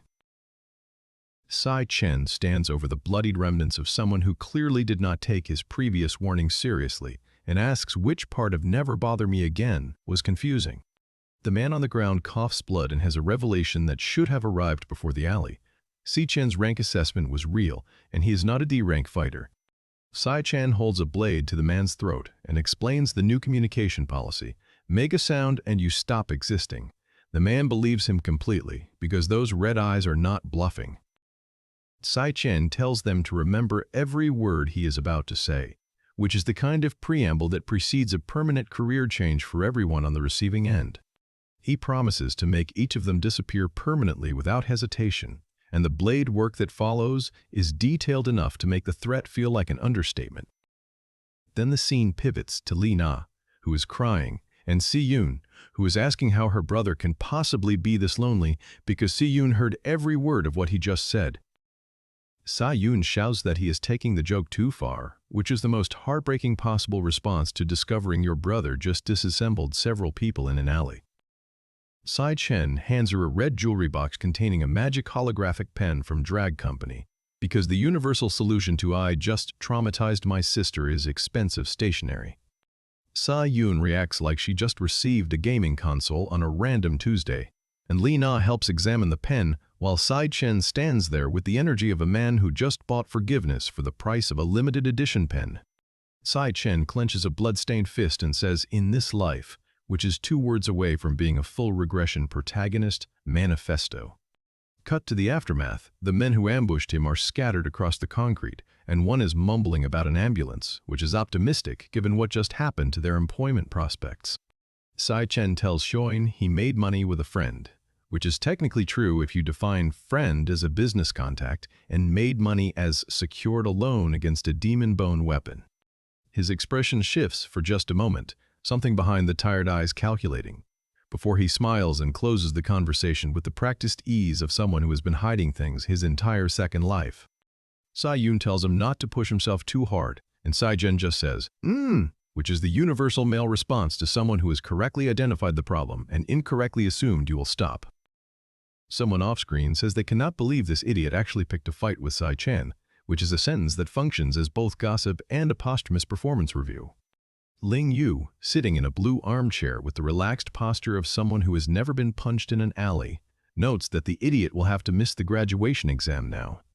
A cold-eyed young man declares his team is better off without deadweights, which is the kind of thing people say right before the deadweight becomes the raid carry. Director Gong, a middle-aged man with a ponytail and the expression of someone who files grievances professionally, notes that Si Chen is causing problems again, the again doing heavy lifting there. A stern older man with a gray mustache gives instructions about the graduation examination, while two figures stand at a window watching an aquarium like they are supervillains between board meetings. A blonde woman reclines on a sofa being told not to let anyone steal her limelight, while Ling Yu smirks at the subtext. The Gong family is circling its wagons around the graduation exam. Gong Ting smirks and asks whether anyone really thinks he used his full abilities during the ranking assessment, which is the "I was holding back" speech delivered with the confidence of inherited wealth. Si Chen reflects that the money issue is solved and everything is going well, while a golden number 1 floats in the void like a trophy he has not earned yet, but absolutely intends to steal. He reminds himself to honor his agreement with Xingji, and notes there is less than a month until the exam, which is the kind of deadline that sounds stressful, until you remember he has already beaten the game once. Then Si Chen returns to the Tower of Darkness, because of course he has a personal dungeon, a crimson fortress under a dead sky that looks like it was designed by someone who thinks welcoming is a weakness. His Gravehound King class displays at level 10, rank C mid-tier, which is the system's polite way of saying the tutorial zone is no longer rated for this player. The Abyssal Fiend card shows next, and the system's rank value says cannot be determined, which is user interface language for we are not paid enough to evaluate whatever this is. Two class cards, Abyssal Fiend and Lightning Assassin, sit side by side with question marks over them, and a cosmic vortex erupts between dark pillars because the tower decided today is escalation day. Si Chen walks toward the light at the center of a galactic nebula, gets engulfed by an explosion of purple and pink energy, and reacts with the startled expression of someone who just learned the tower has a second floor. He wakes on a frozen wasteland under a cosmic sky, sitting alone in the snow like a man who just discovered the loading screen has weather, and something enormous is descending from above. A massive purple feline beast crouches in predatory stance, and the system identifies it as the Phantom Lion, a B-rank star warrior, which is the tower's way of saying, "Hope you saved recently." Si Chen switches to Lightning Assassin, channels electricity through a glowing blade, and the system displays his stats. Strength 300, speed 450, numbers that are doing their best to seem adequate against a cosmic lion. He lunges, unleashes a yellow energy strike, and the Phantom Lion takes the hit the way a mountain takes a stiff breeze. Si Chen's body feels heavy. The environment is debuffing him, and his attacks are missing. The tower is not just a dungeon, it is a difficulty spike with a personal grudge. His punch connects, but the lion shrugs it off, and the beast surges forward as a massive amorphous purple entity. The power gap is not closing, it is widening. Then the panel cuts to Lan Yui, the original glutton, the creature that ended the world, shown in flashback with its torso maw chewing, because the tower is not just testing Si Chen, it is reminding him what failure looks like. Si Chen's response to being outmatched is to switch classes mid-fight to Purgatory Rakshasa, a demon class form with fangs and glowing cyan eyes that says, "If I cannot beat the monster, I become the monster." The Purgatory Rakshasa card displays with speed maxed at 5 stars, and Si Chen lunges forward in a black mask wreathed in purple and cyan energy. The stat sheet just became a threat profile. He crashes into the lion. The impact shatters stone, and the system shows a power surge hitting 200%. The tower's difficulty spike just met a spike of its own. The lion roars. Si Chen detonates a massive purple explosion, and a silhouetted figure stands at the center of the blast. The fight's momentum just flipped in one panel. A pale hand lies limp on the ground, and Si Chen collapses next to a pool of dark purple energy. Exhausted, the victory came at a cost, and the tower does not do refunds. He catches his breath, shirtless and bleeding, and the system displays 2 class cards side by side, Star Warrior and Lightning Assassin, the multi-tool build of a man who refuses to be locked into one kit. Si Chen notes something about the tower's structure, and then stands in the frozen wasteland looking at a distant figure. The second floor is not done with him, it is just getting started. Two spectral panthers emerge from a portal, and Chen falls backward through a cosmic void as a translucent blue figure looms above him. The tower is spawning ads, and the raid is not going well. He gets struck in the chest by a mass of purple energy. Then a demonic creature slams him into the ground with a heavy fist. The tower is not testing his skill, it is testing his respawn policy. But Chen gets back up and delivers a blow to the purple creature that sends a violent impact rippling through the void, because the respawn policy is no. He glares forward with blood splattered across his face, takes another hit, and presses his hand against the gray surface. The tower is breaking him down, but the red eyes have not dimmed.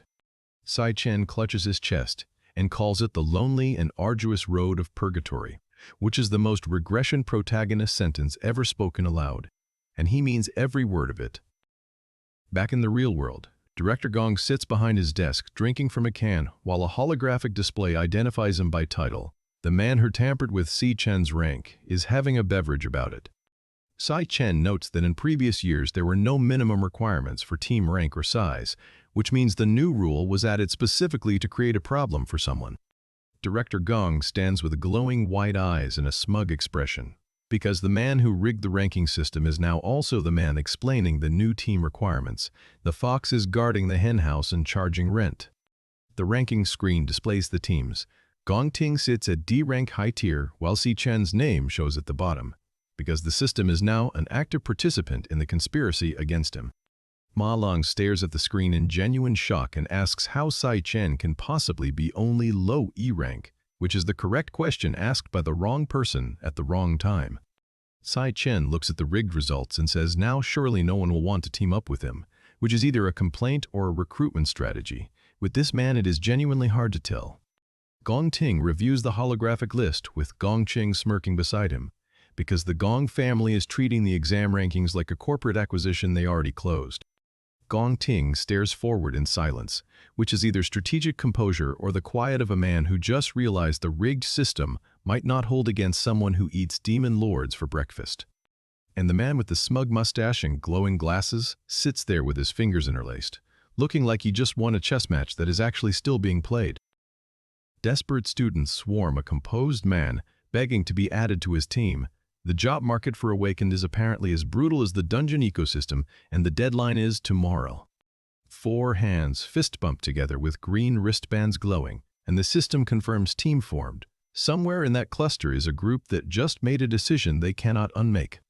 Ma Long rallies his group with a fist raised and a "let's give it our best," while another team celebrates their formation nearby. The energy is either heartwarming or heartbreaking depending on whose roster you are looking at. Ma Long, still confused, asks why Chen's rank is dead last, because the system put a man who can devour demon lords at the bottom of a list he should not even be on.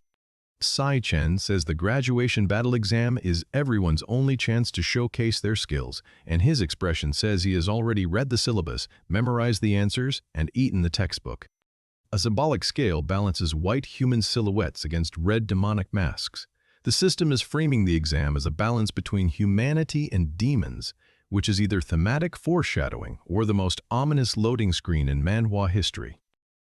4 young men stand in a line against a void of radiating white light, and the composition is giving graduation photo energy, except one of them has already killed several people this week. Someone tells a group they do not want to be teamed up with those 3 trash E-ranks, which is the kind of sentence that ages poorly when one of the trash E-ranks has a cosmic lion on his kill count. Chen's eye glows red in close-up, and the tired expression has been replaced by something sharper, the part where he stops accepting the system's narrative and starts writing his own. One of his roommates declares he is not abandoning anyone, which is the loyalty flag the story needed, and the death flag the story is going to try very hard not to cash. Ma Long points at the screen and panics that there are only a couple high-tier E-ranks left, because the team formation window is closing and the available roster is looking like a clearance sale. A purple hexagonal badge displays key rank mid-tier in the void, because the system wants you to know what competence looks like before showing you what Chen's team actually has. Director Gong sits at his desk with his nameplate glowing, Director of Career Services, and notes that Si Chen keeps colliding with his nephew Gong Ting, a pattern he decides is worth watching. Then Director Gong admits he tampered with Si Chen's real rank so that no one would team up with him. The corruption is not subtle, it is stated out loud by the man doing it, with glowing glasses and a calm expression. And Si Chen prepares for the confrontation, yellow electricity crackling around him, because the man who rigged the system is about to learn what happens when the system's victim can see through the rig. Si Chen decides that polite conversation is over, crackles yellow lightning through a lecture hall, and absolutely every student in the room begins processing their exit paperwork in real time. He's not posturing, he's already decided how this ends. The peanut gallery insists Gong Ting would never accept a fight like this, which is the kind of sentence you say right before Gong Ting's face appears on panel, looking like he's absolutely about to accept a fight like this. Si Chen's eye glows yellow through the crackling static, and he calmly mentions the graduation exam, the event he fully intends to dominate while everyone else is still reading the syllabus. Ling Yu, the student council vice president with purple eyes and the smirk of someone who already knows the ending, steps into the frame, and the entire room collectively asks when Si Chen acquired connections of this caliber. The answer is, he didn't acquire them. She chose him. Gong Ting's cousin shouts in disbelief. A middle-aged man in glasses has a coughing fit that radiates purple energy, and somewhere in the background a man in a dark suit is calmly pouring a drink because apparently institutional corruption pairs well with hydration. Ling Yu walks through the classroom with the measured confidence of someone who knows the administration can't touch her, and a monocled official demands to know why she's siding with outsiders. She's siding with winners, sir. You might want to take notes. She plants herself with arms crossed and a smile that says the conversation is already over, while a pinstriped official surrounded by purple aura tries to reprimand her for being a short-term exchange student who's overstepping her jurisdiction.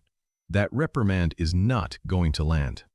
A panicked student with glasses screams in terror, and the monocled official chokes on the revelation that the principal himself has arrived.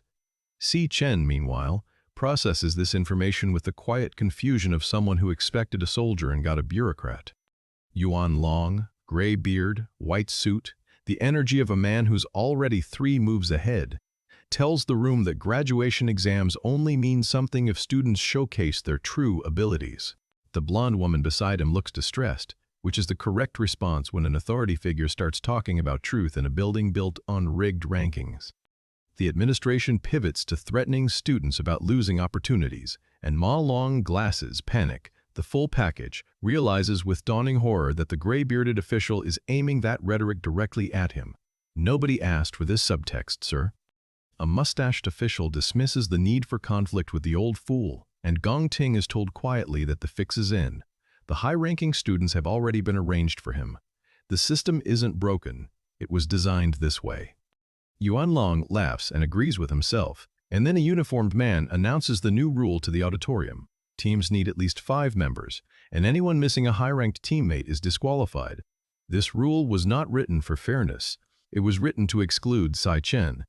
4 fists slam together on glowing green wristbands, and Ma Long screams that they can finally take the exam because Ling Yu just became their 5th member. The underdog team is complete, and the administration just watched their exclusion rule get outplayed in real time. Yuan Long tells Ling Yu the outcome exceeded his expectations, and the narrative frames the contrast. Gong Ting leads the strongest team in school history on one side, and Si Chen stands with 3 roommates ranked dead last on the other. The script writes itself, except Si Chen already read it. The announcer lays it out for the crowd, Gong Ting's elite squad versus Si Chen and the lowest-ranked roommates in the school. Yuan Long watches with the satisfied smile of a man who arranged the fireworks and is now waiting for someone to light the match. A blonde student reacts with pure disbelief that someone actually chose the dungeon they just chose, and Ma Long's face confirms the panic because Si Chen just walked up to the selection screen and picked the D-rank dungeon. The room's collective brain is performing an emergency shutdown. Si Chen stares at the screen with the calm of a man who's already cleared this dungeon in a previous life, and the display confirms it. D-rank selected, awaiting team confirmation. Everyone around him is computing the survival odds. He's computing the experience points yield. Ma Long demands to know if Si Chen has any idea what he just picked, and across the room a student in a white suit clutches his wrist in visible distress, asking if it's too late to quit. The answer is no. The answer was always no. Si Chen confirms he's thought this through, which is technically true. He's thought it through across an entire previous timeline. Gong Ting's profile appears on the adjacent screen. Also D ranks, also confirmed. 2 teams, same dungeon, same death trap, very different motivations. Ma Long screams that another team also chose the D-rank dungeon, and Gong Ting's crew stares at their own screen with quiet focus.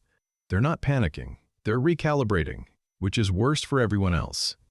A blonde woman in a fur-collared coat sneers at Si Chen's team for acting tough, and a bald man with glasses cackles that the barely assembled team is already falling apart.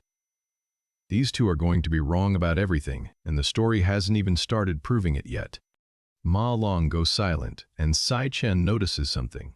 Gong Ting is radiating an aura he's never seen before. He mutters that the guy used to be completely different. The regression is doing its work. People Si Chen remembers as nobodies are becoming somebodies ahead of schedule.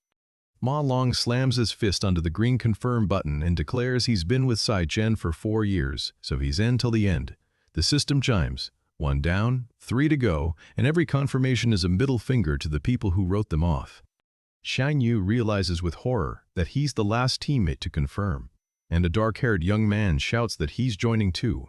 The pressure is on, the clock is running, and nobody wants to be the guy who bailed on the team that chose the suicide dungeon. Someone screams that they're all graduating soon anyway, so they're going all in, and the system confirms. All team members have locked in. 4 young men stand side by side against a yellow background, Si Chen, Ma Long, Shang Yu, and Xiang Zuo, looking exactly like a team that has no business surviving and every intention of doing it anyway. Si Chen apologizes to his teammates with genuine weight, then explains why he chose the D rank, to get MVP. Not to survive, not to prove a point, to get the top score. He's not playing defense, he's playing leaderboard. Gong Ting stands in a dim corridor with the quiet weight of someone who knows exactly what's coming, and when he speaks Si Chen's name, the panel frames it like a challenge accepted. 2 leaders, 2 teams, 1 dungeon, 0 chance this ends quietly. Ling Yu notes this is the first time she's seen that expression on Gong Ting's face. Yuan Long watches from behind and calls today's youth incredible and fearless, then adds that choosing a D-ranked dungeon is a bit overconfident.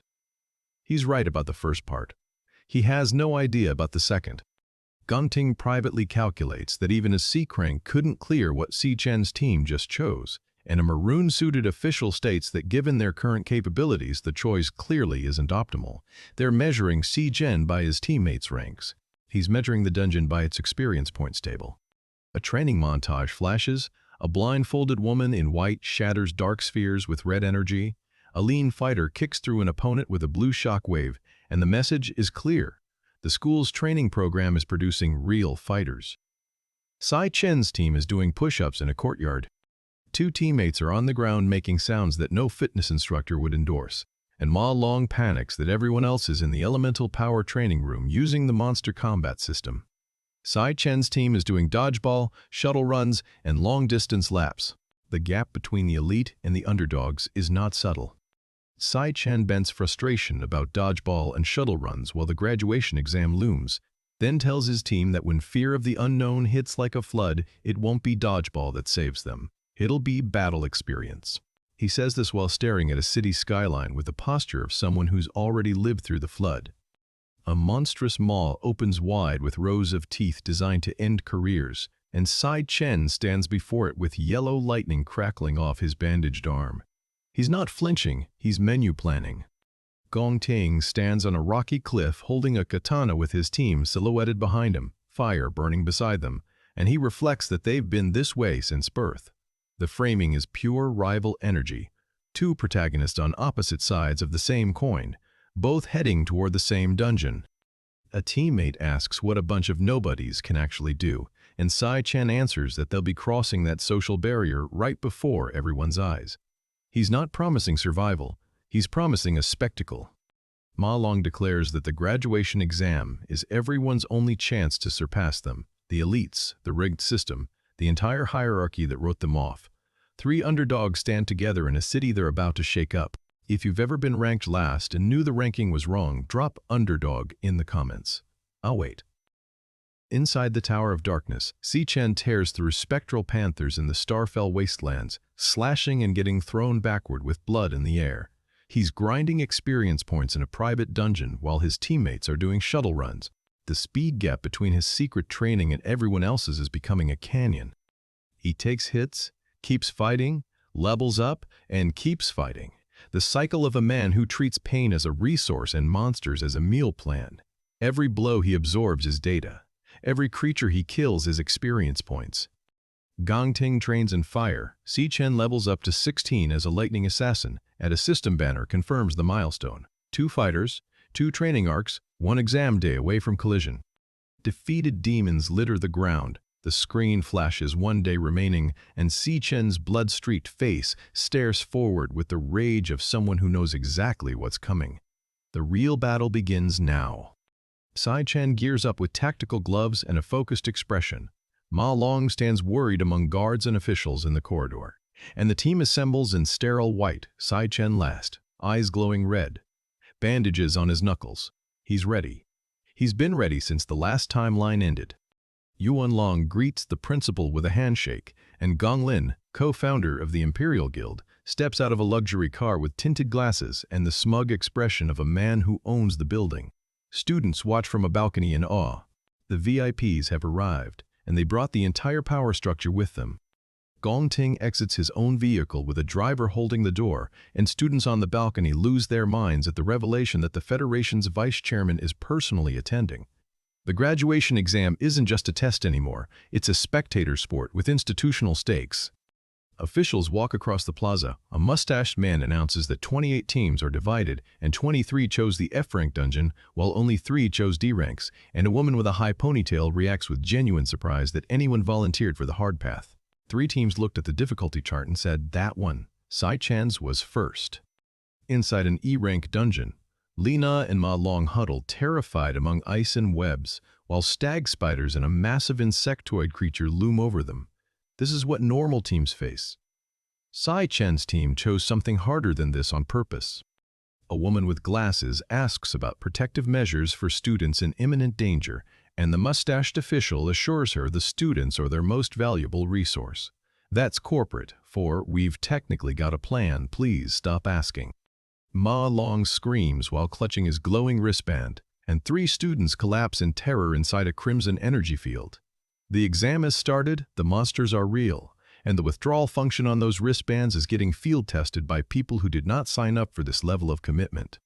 Si-Chen's team walks into a frozen snowy wasteland under a live broadcast indicator, and small monkey-like creatures perch on icy cliffs above them. One teammate asks what the hell those things are. They're about to find out the hard way. An ape-like monster with gray fur and glowing white eyes glares down from the snow, and the system identifies it. Wraithwing Monkey, D-rank Cloud Assassin. These are AoE specialists, and they're about to introduce themselves to a team that's never fought anything above an F rank. Si-Chen warns his team that Wraithwing Monkeys are Cloud-type AoE specialists with area attacks, and tells them it's coming. He's not panicking, he's briefing. The difference between a team that survives and a team that doesn't is whether someone in the front knows the monster's stat sheet. Energy surges across the frozen field. A teammate gets blasted backward, and another goes flying through the snow. The Wraithwing Monkeys are not waiting for the briefing to finish. A muscular teammate shouts in disbelief that they just dodged attacks from a D-rank monster, and another stares wide-eyed asking if Si-Chen just did what he thinks he did. The answer is yes. The answer is always yes. A teammate hits the snow with a heavy thud, and Si-Chen stands over the slain Wraithwing Monkey with a glowing yellow blade in his hand. First kill. First experience points. The exam has started, and the underdog team just opened the scoreboard. Si-Chen tells his team to stay back because their current stats are not ready for what is coming, which is the kind of leadership that doubles as a damage assessment. An ice blast immediately proves his point by launching Si-Chen backward across the frozen ground, his bandaged nose and shocked face confirming the tutorial zone just became a raid. Someone shouts a defensive excuse about self-protection, but Sai-Chen is already past the negotiation phase. He delivers an uppercut charged with yellow lightning that sends a muscular opponent flying like a ragdoll with anger issues. He follows with a downward slam that crushes a monster's head into the permafrost. Gray, furry creatures swarm from every angle, and the snowy D-rank dungeon is now serving full combat arena energy. A skeletal hand reaches for a screaming monster, while a yellow energy slash carves through a scaly beast. Sai-Chen lunges forward with a glowing weapon, creating a massive yellow crossblast across the frozen terrain. A yellow beam narrowly misses a gray-skinned humanoid before Sai-Chen connects with an upward punch wreathed in lightning. His eyes are glowing yellow now, and the entire frozen landscape is basically his personal boss arena. An observer off in the distance calls him a battle-hardened warrior, which is the kind of understatement that earns a medal for restraint. A winged demon gets blasted backward by a shockwave while Sai-Chen shouts a warning about another incoming threat from behind. The man's situational awareness is running at a level his teammates cannot match. The frostbound Lich King gets thrown through the air, crown and blue robes trailing, while a trapped teammate curls inside a translucent barrier with golden energy flickering around him. A golden fist slams down with explosive force. Another winged monster glares with sharp teeth and an orange aura, and Sai-Chen channels orange energy to strike it down on the frozen plains. Sai-Chen screams that this is their graduation assessment too, and a teammate responds by thrusting green energy from his palm while massive brown tendrils swirl overhead. The team is coordinating now, which means the panic has officially upgraded to strategy. Green tendrils constrict around a gray-furred creature, while a pale-winged humanoid shrieks in the snowy environment. A teammate gets knocked backward by a white energy flash, and the frozen ground is doing more damage than half the monsters. Someone gasps that a creature broke free instantly, and a massive blue-furred beast roars into the blizzard with glowing white eyes. The D-rank dungeon is not adhering to its difficulty label, and nobody filed a complaint with management. Ma Long shouts for a coordinated attack, his glowing blue hand reaching forward with the energy of a man who absolutely refuses to die on day 3 this timeline. A teammate throws a lime-green punch while green energy bands bind the blue beast in place. A fireball channels from a tanned hand as a man in red charges the frostbound Lich King. The skeletal boss is wrapped in green tendrils with its crown glowing, and the team is executing a coordinated takedown on a Sea-Crank Lord. The counterattack lands, and a muscular fighter gets launched backward through a vortex of fire. Explosions of golden and red energy fill the frame, and the frostbound Lich King takes the hit directly to its skeletal frame. The Lich King staggers under the blast, crown still glowing. A gray-skinned creature screams through the fire while a teammate gets thrown backward, shouting that the thing is too tanky. The difficulty label on this dungeon is performing an involuntary comedy routine. Someone leaps through orange fireballs midair. A massive energy explosion erupts, and a clean strike sends a gray-skinned monster reeling with blood splatter across a street blue background.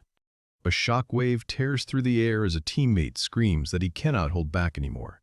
Ma Long shouts that he is at his limit, his bandaged face and glowing cyan aura confirming the team is burning through reserves fast. One fighter screams that he is going all out, unleashing a massive sphere of swirling fire above his head. The team has collectively decided that resource management is a suggestion, not a rule. Sai-Chen's eyes ignite red, his mouth wide open in a scream of pure rage. The kanji that flashes across the black background is the visual equivalent of a loading bar hitting 100%. Two teammates fall backward through a blue void, before one of them leaps high above the jagged ice field. Sai-Chen lands with a confident smirk and calls the whole thing a piece of cake, which is the kind of post-fight review that makes combat instructors question their curriculum. Sai-Chen stands with yellow lightning crackling around his body, a gray monster carcass beside him, and calls it a job well done. The white monitoring drone floating nearby is presumably filing its report in real time. Director Gong watches the live feed with round glasses and a gray mustache, his face dripping with the sweat of a man realizing his rigged ranking system has a catastrophic bug. Sai-Chen gets blasted backward on the monitor, and the director's expression says the patch notes are not going to be kind. Two stern observers watch from the sidelines, a man with rectangular glasses and a larger figure with a vertical scar. A man in a white blazer notes the young man is performing quite excellently, and a purple-haired observer agrees with the energy of someone who just found his new investment opportunity. Si-Chen stands calmly in the snow with tired eyes, and a young man with freckles mentions he looks like an old acquaintance. The foreshadowing in this panel is doing more heavy lifting than the actual combat. The chapter cuts to a flashback, with a young woman with long black hair and red eyes standing in a hazy red void. A blond young man declares there is no mercy for an enemy standing sword to sword, and the medieval town square behind him sets the stage for a completely different story. A lean man with white silver hair stands alone in the empty square. An older swordsman with a gray beard tells a blond youth that most swordsmen crash into the swordwalker wall, establishing a lore framework that sounds like a cultivation novel wrote a travel brochure. The old man continues, saying that for one particular girl there is not even a wall, not even a tiny pebble in her path. He is describing a prodigy, and the reverence in his delivery suggests this girl's talent is the kind that breaks grading systems. White feathered wings unfold across a shimmering blue void, and a young man with dark hair floats calmly among the light. The imagery is doing a lot of heavy lifting here, and the visual metaphor is not subtle. Gong-ting appears in the flashback with short blonde hair, a white-collared shirt, and a red tie, standing in a sunlit courtyard. He looks back over his shoulder holding a sword hilt, and the trench coat confirms this is the Gon family heir in his element. A determined declaration appears in a speech bubble that says he will not give up. The blond youth crosses his hands with a focused expression, and the conviction in his posture is the kind that either builds legends or feeds body counts. A wide shot reveals a grand architectural complex under a glowing sky, with the text declaring that time will not wait for you. The city of stone buildings and banners is framing this flashback as something with historical weight, not just a character origin story. Yuan Long stands with his head tilted back and eyes closed in a hall lined with embedded swords, his white suit and gray beard radiating the quiet authority of a man who does not need to raise his voice to clear a room. A lone figure stands in a frozen wasteland with long black hair and a heavy cloak. Armored warriors lie defeated and bleeding in a dusty arena, and the narration calls the victor an undisputed genius warrior. The flashback is establishing a power scale that makes the current exam look like a warm-up lap. Yuan Long speaks with a confident gesture, telling someone they will be able to put on an even more spectacular match.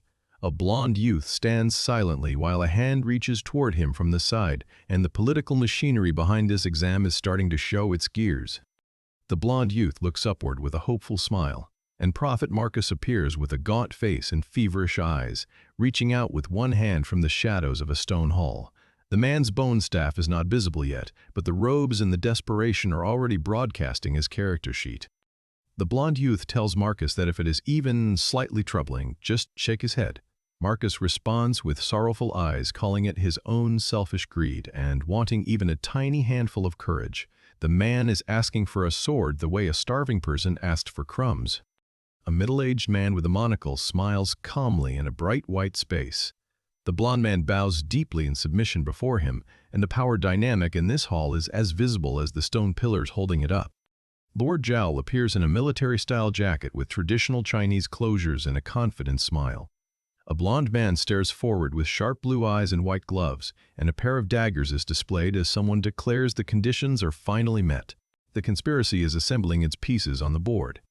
A purple energy blade slices through the air, and a veiled figure in a white hooded crown stands motionless facing away.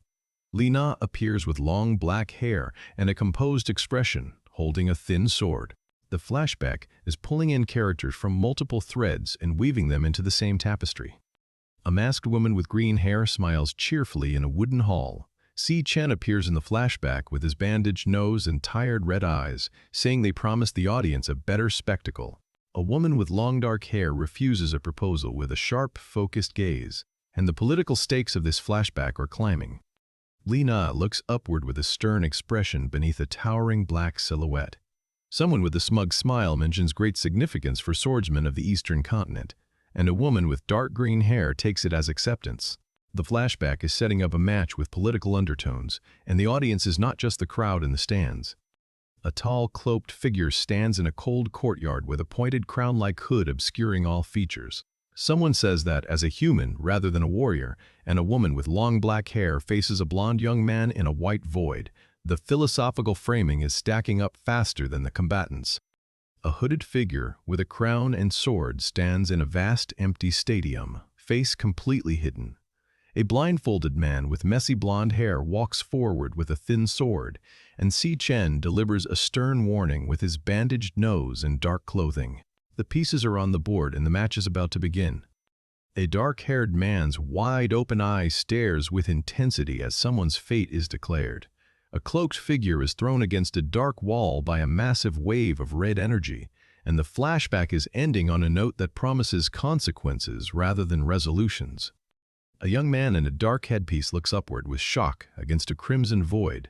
Then Wu Kei walks forward through a dark cavernous space in his white military uniform with a stern expression, and the introduction of an Imperial Guild authority figure means the institutional stakes just escalated. A young man grips a thin sword in a red-tinted wasteland, preparing for combat. A blond youth's face is partially obscured by shadow with one glowing blue eye, and a large cloaked figure stands against purple and blue light. The flashback closes on three figures and a promise of violence. The story returns to the present, with a sharp object piercing through someone's torso and a spray of blood. A young man with short brown hair gets knocked backward, and another figure is encased in a block of ice in the frozen wasteland. The exam dungeon is not pulling punches. The frostbound Lich King's massive skeletal blue hand reaches upward with sharp bony claws. The crowned skeletal figure laughs with malicious glee, and the boss is enjoying this far more than any Sea Crank Lord should reasonably enjoy an exam. Si Chen gasps for air while a system warning flags a critical leg injury. An unseen voice asks if he wants to withdraw, and Ma Long panics that he needs to thaw Si Chen immediately. The team's healer is watching his friend freeze, and the timer is not friendly. A blue crystalline blade pierces through Ma Long's chest, his round glasses and dark jacket framing the agony. An armored figure takes a blue energy slash that sprays blood across the frozen ground. The Lich King is systematically dismantling the party, and a withdrawal option is looking increasingly academic. The frostbound Lich King laughs maniacally with his jagged crown and glowing blue eye, then stands channeling energy from a glowing blue core in his chest. The boss is winding up for something significant, and his amusement is the kind that precedes area of effect damage. A young man clutches his bleeding chest among jagged ice formations. Si Chen breathes heavily with glowing white eyes and a strained expression, and the system is running damage reports while the party runs out of options. Ma Long shouts that they put everything on the line just to get here, his bandaged face and wide eyes broadcasting desperation. He screams that he will never give up, his eyes glowing cyan blue with determination. The flower chanter is burning his entire mana pool on stubbornness alone. Si Chen stands centered in a glowing teal light, with the text, Perfect Origin, appearing above him. He raises his hand and channels a brilliant cyan burst from his palm into the frozen environment. The class switch is loading, and the Lich King is about to discover the tutorial zone has a hidden mechanic. Ma Long screams as a blue energy beam surges in front of him. The frostbound Lich King summons ice shards that rain down through a swirling blue void. A massive blue energy arc slashes across the frame, and the boss is answering Si Chen's power spike with his own. Si Chen channels cyan energy with a determined scream, engulfed in brilliant blue light among floating ice shards. A cloaked hand reaches forward with a teal glove, and a massive surge of blue energy erupts vertically. The frost form is coming online. Si Chen now has messy blonde hair and channels cyan energy from his outstretched palm in the frozen cavern. Ma Long screams in terror as blue light engulfs him, and the transformation is producing enough ambient energy to make everyone in the room reconsider their life choices. Si Chen's close-up shows glowing yellow eyes with golden lightning crackling across his face. A radial energy burst erupts, and a teenager gets blasted backward by a surge of ice and rock. The class switch has consequences, and the environment is reacting to the power output. The frostbound Lich King reacts with visible surprise, his skeletal face registering shock for the first time. The boss just realized the exam candidate is not following the intended difficulty curve. A blond man in golden aura lunges forward to protect Si Chen, who is slumped against a rock in the frozen wasteland. Ma Long smiles and tells him that in the end he still had to break free on his own. The support class is acknowledging the fundamental truth of this party composition. Si Chen replies that Ma Long was a huge help, then asks about his injuries with glowing red eyes. The regressor's checking on his roommate's health is the emotional core of this party, and it is doing more work than any healing spell.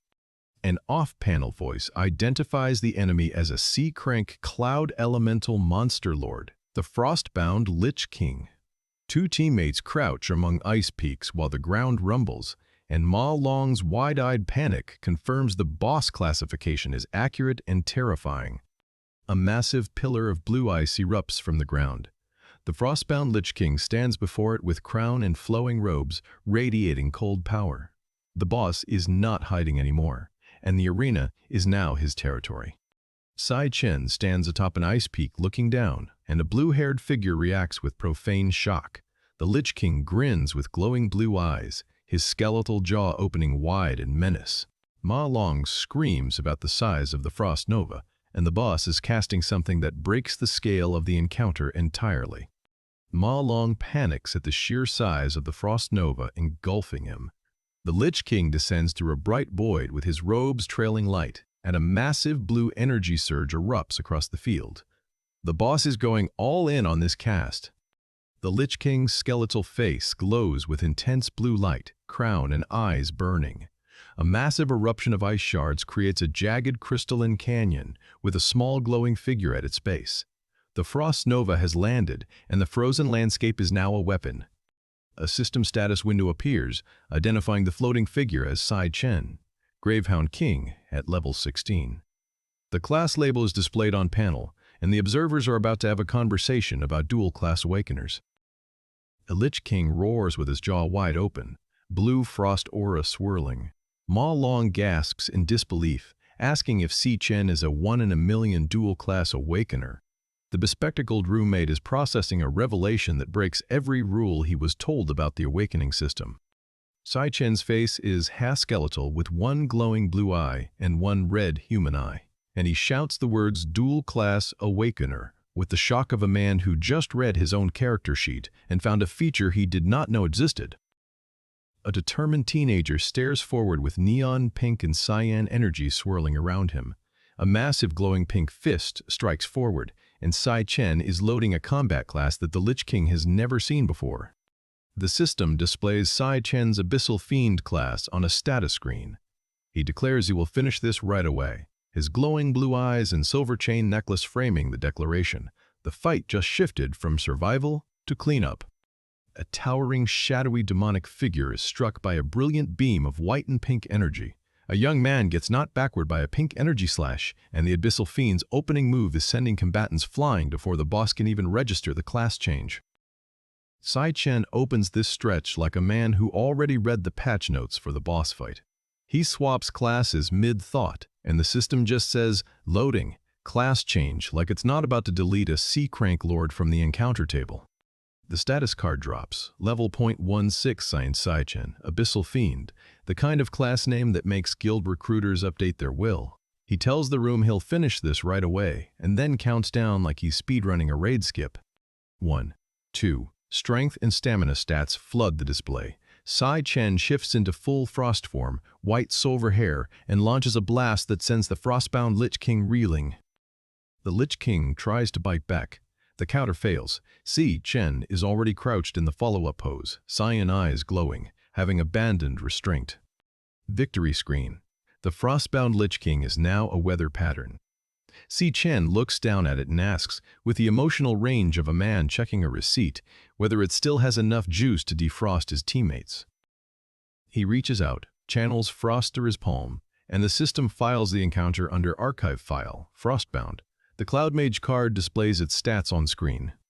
Then, the Lightning Assassin card hits 100%, and Si Chen earns a star. He stares at it like he just unlocked a cosmetic he didn't know he wanted. The man has so many classes now, he's basically a one-man gotcha banner. Meanwhile, Gung Ting's team is having a normal dungeon experience, by which I mean they're getting ragdolled by a plant monster and screaming about how training never prepared them for this. Standard D rank Tuesday. Gong Ting, trench coat still on, activates a ritual buff. Si Chen loads more strength, decides enough is enough, and splits the remaining threats with a yell that shakes the ground. Gong Ting's team clears their D-rank dungeon in half an hour and starts celebrating like they just broke the sound barrier. New school record, perfect score, the works. They have no idea Sai-Chen treated a sea crank lord like a pop quiz. Back in the waiting room, the peanut gallery decides Sai-Chen's team bailed early because they couldn't hack it. The irony is so thick you could serve it as a main course. Si-Chen just sits there with the tired eyes of a man who has already eaten the final boss. Carl Cavendish arrives, red hair and commanding authority on display. He calls the performances outstanding, acknowledging the results without fully grasping what occurred. Carl zeroes in on Si-Chen, asks if that's his name, and notes the trip wasn't a waste. Then he pivots to praising Gong Ting and his father Gong Lin, engaging in family politics. Gong Ting walks through the hall aware the principal has announced a favorable result. The principal announces a tie for perfect score, and the room shifts from celebration to competitive tension. Ma Long loses his mind because they made it into the Empire Guild. Si-Chen, meanwhile, is doing math in his head, only 500,000 left, but he owes Ching Ji $1 million in a month. The man cannot enjoy a win for 5 seconds. A stern challenger demands a one-on-one tiebreaker. Gong Ting accepts, but only if Si-Chen can beat him. Si-Chen's first question is whether he gets to keep the entire million. The man has priorities. I respect it. Si-Chen visits the Mithril Exchange, where a silver-haired man in a purple suit congratulates him on shattering the record. Si-Chen refuses to coast on the praise. A debt is a debt, and he intends to pay it. He asks for a 1-week extension and explains the tiebreaker will happen in a wild devil's cave. The lender is shocked that 2 students are voluntarily entering a wild cave. Si-Chen treats the interest as the cost of doing business. Then the story cuts to the only thing that actually matters to Si-Chen, his sister. A phone photo shows them smiling together, and we flash back to him getting into National Awakener University. He's beaming because this degree is his path to finding out what happened to their parents. Si-Yun is proud. Si-Chen is determined. Then we see him as a senior, slumped at a desk, wondering why he still hasn't awakened while everyone else did. Li Na watches from afar and realizes how lonely he must have been. Present day, Jin Duoxin, pink hair and idle energy, invites Si-Yun to a penthouse private room. Anna-Ju is shocked they know each other. Then the flashback hits again, young Si-Chen crying that he couldn't awaken while his sister sobs beside him. Si-Yun, watching the news, sees the headline, Twin Geniuses. Carl Cavendish is at the press conference looking like he planned the whole narrative. Then the name drops, student Si-Chen. Si-Yun's face goes from confusion to full emotional reboot. Meanwhile, Gong Ting is getting the family treatment. A man with teal hair and glasses tells him he didn't win, that he doesn't get to make his own decisions anymore, and that the tiebreaker has already been arranged, by any means necessary. Si-Chen is back in the tower fighting the Phantom Lion King. 2 lionesses pin him in close combat, while the Lord hangs back like a raid leader who never tanks. Si-Chen is getting annoyed, which is never good for the enemy. Every time he finds an opening, the Lord teleports to the lioness farthest away. The boss is kiting him. In his own tower. Si-Chen's expression says he's about to stop playing by the rules the game gave him. He unlocks another class copy, Purgatory Rakshasa, a purple demon with horns and a Star Warrior label. Then his speed hits 740 times 4. The system continues, granting him new class builds in rapid succession. Ling Yu watches from outside and notes how fast his power is climbing. The status card confirms it, level 0.17 Si-Chen, Lightning Assassin, standing in a lunar wasteland with glowing yellow eyes and no patience left. Carl Cavendish and Gong Ting have a dinner meeting. Gong Ting hands over a folder labeled Kite. Inside is a top-secret document with one word, the Devourer. The channel name is now officially in-universe canon. Carl asks how progress is going on his end. Si-Yun, watching the broadcast, smiles with tears because her brother really made it to the top. The story keeps cutting between the people who know Si-Chen's name and the people who are about to fear it. Si-Yun finally puts it together. Her own brother was the perfect scoring student on the news. A black orb appears on screen, marking a dramatic transition as the situation shifts. Back in the tower, the full stat sheet drops. Si-Chen is level 0.17, with strength at 370 times 2, speed at 740 times 4, and substantial secondary stats. The Lightning Assassin class screen displays prominently. The Spectral Lion King roars. Si-Chen answers by going full lightning assassin, blonde hair and white eyes, the kind of transformation that makes the boss question its career choices. He asks what class the Lion King even is. The answer is about to be eaten. He channels lightning in his fist and strikes. Golden slashes cut the void. The Lion King keeps throwing spectral panthers, but Si-Chen is now moving at a frame rate the boss can't render.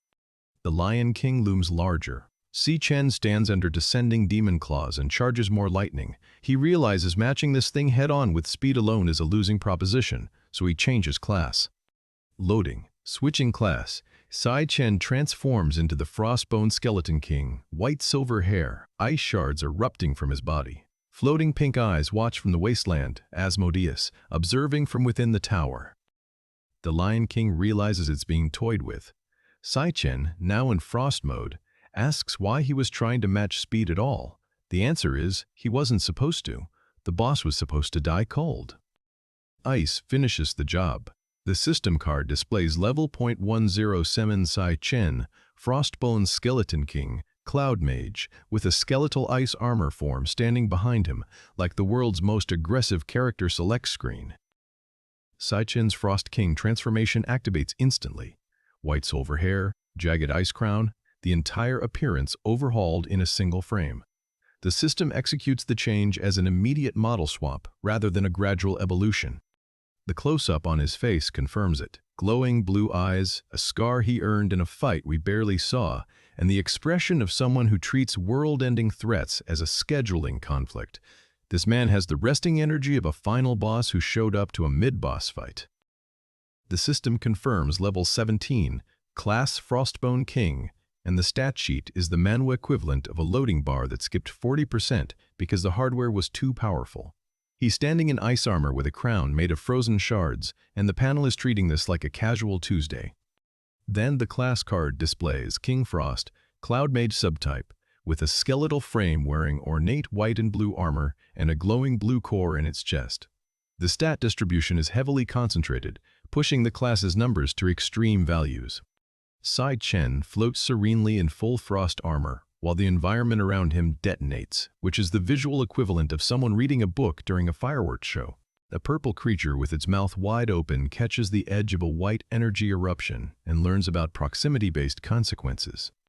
The ice explosion sends blue-tinted monsters flying across a frozen landscape like a bowling strike nobody asked to witness. The panel assigns a sound effect that translates roughly to, "The terrain has opinions about your survival." Spectral hounds charge across the frozen field, while a massive spectral lion roars upward at a bolt of white lightning. The Phantom Lion King is the floor boss, and it roars its own introduction before the fight properly starts. A pink star-shaped energy burst erupts from the ground, and two purple spectral hounds leap through a portal toward a black oval rimmed with light. The scene transitions into the boss arena. A wall of jagged ice spikes erupts upward and dwarfs every figure in the frame, establishing the scale of the threat. 3 spectral lions prowl toward a dark void portal in the upper right, and the scene conveys overwhelming opposition. The blue lion creature roars with a purple mane and a scar across its forehead, and a monstrous shadowy entity opens its mouth to reveal rows of jagged teeth. These are the tower's residents, and they attack on sight. Si-Chen floats in the void with one hand raised and white energy streaks orbiting him as the central point. The impact sounds register as consecutive hits, and the fight is happening at a pace the panels can barely keep up with. The purple lion stands central against 2 smaller dark beasts in a confrontational standoff displayed by the system interface. Then Si-Chen channels energy with glowing white eyes and small pupils, and the fight is about to escalate from a standoff.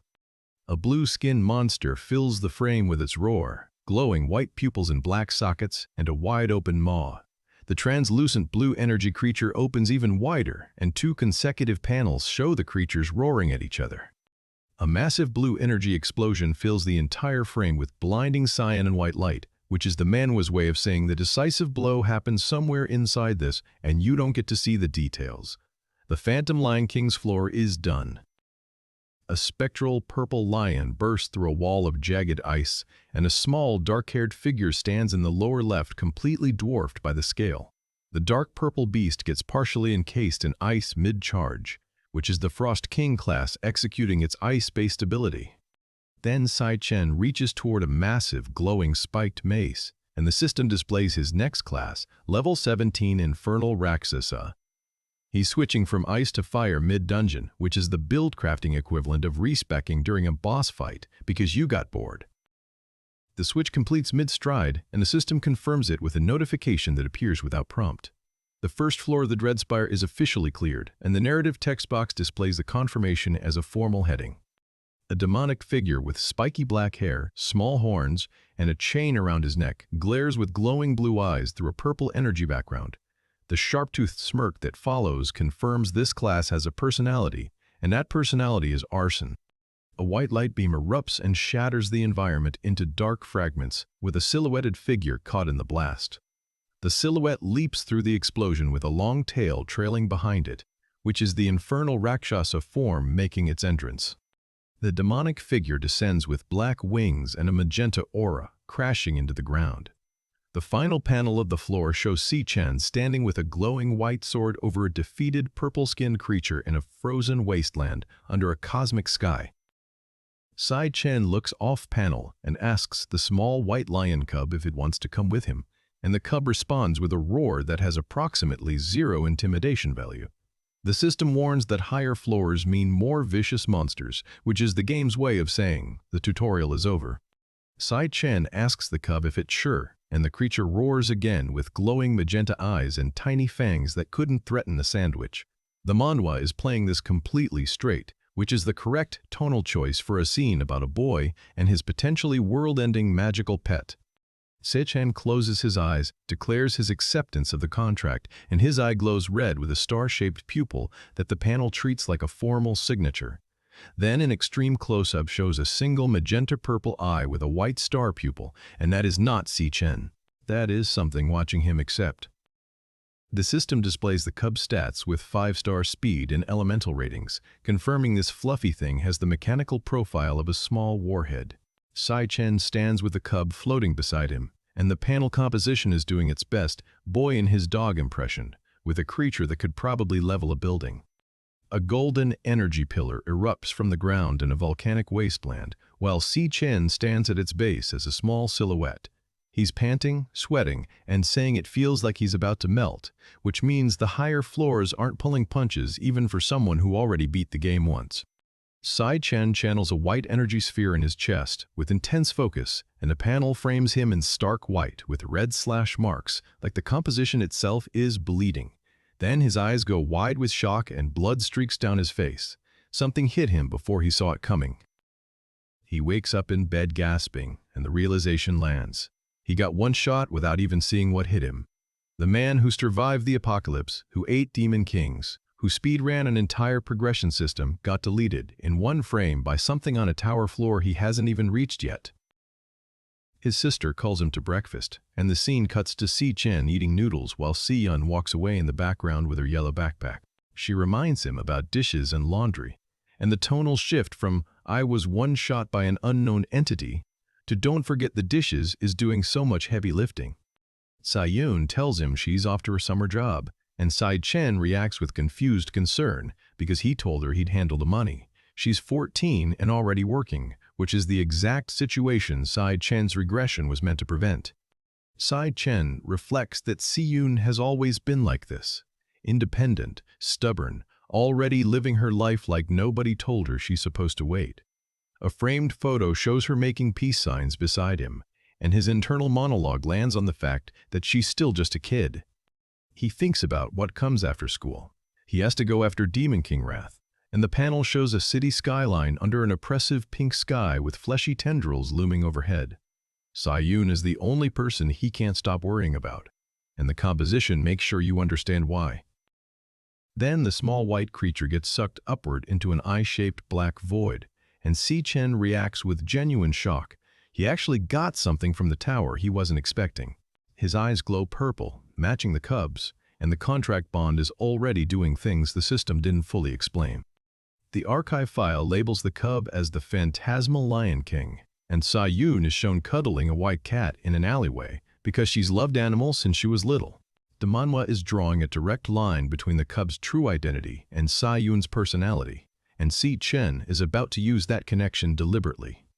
Si-Chen holds up a purple holographic system card and says Si-Yoon should be fine with a little lion too, which is his way of solving the "I can't be with my sister at all times" problem with a magical pet. The logic is airtight if you ignore the part where the pet is a spectral lion king. A bloodied man gasps on the ground in the dim alleyway, with claw-like gashes across his chest, clutching a glowing blue blade. Then the massive black and red energy entity looms over a terrified young man in the same alleyway, and the scene is telling you something happened here that Si-Chen was not present for. The man with the blade is thrown backward, trailing blood, and a middle-aged man screams with blood streaming from a head wound. Then an extreme close-up shows Si-Chen's bloodshot red eye. He's here, and the alleyway encounter just became his problem. Si-Chen floats in the air surrounded by white energy with dark wing-like protrusions from his back, and the brick wall behind him is lit red.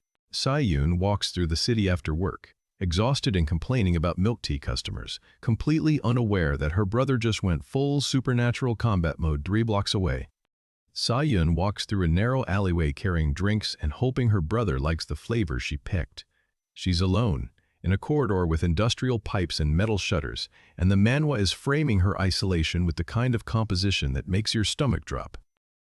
A voice says, "You're finally here," and Si-Yoon looks over her shoulder with a worried expression. Someone was waiting for her, and Si-Chen is not in this corridor.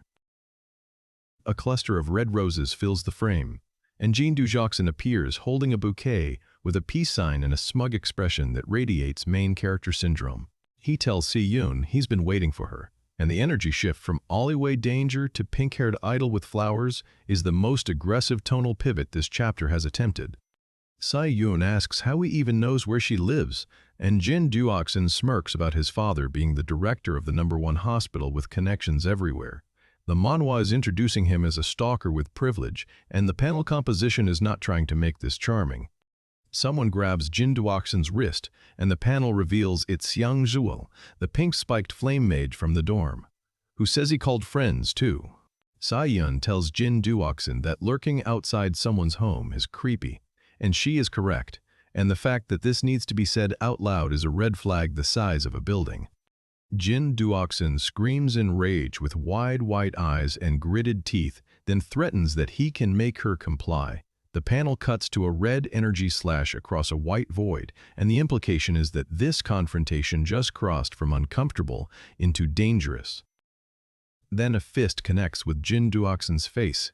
A lean young man with dark hair delivers the punch, and the blond man in the trench coat catches the impact with a shocked expression. Si-Chen arrived, and he did not bring negotiation skills. Jin Do-Joksin collapses to the ground with roses scattered around him, and Si-Yoon stands over him shouting that he ruined her mood today. Si-Chen acted as the delivery mechanism for Si-Yoon's anger, carrying out her retaliation against Jin Do-Joksin. Then Si-Yoon sees the small white creature Leo, and her expression shifts from righteous fury to pure heart-eyed adoration in the space of one panel. She asks where her brother got such an adorable little beast, and the tonal whiplash from assault in an alleyway to look at the kitty is operating at professional-grade emotional whiplash. Si-Yoon hugs Leo with floating heart symbols and blushing cheeks, and the panel is the warmest image this chapter has produced.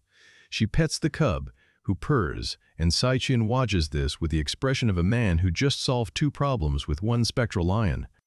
Si-Chen says he's going to the pet registry office tomorrow to get Leo officially registered, a rare moment of ordinary domestic normalcy for him. He notes that Si-Yoon really likes the cub, and the slight smile on his face reflects a genuine sense of peace. Then his phone buzzes with a time-stamped message, and Si-Chen's expression shifts to cold determination as he says, "Next up."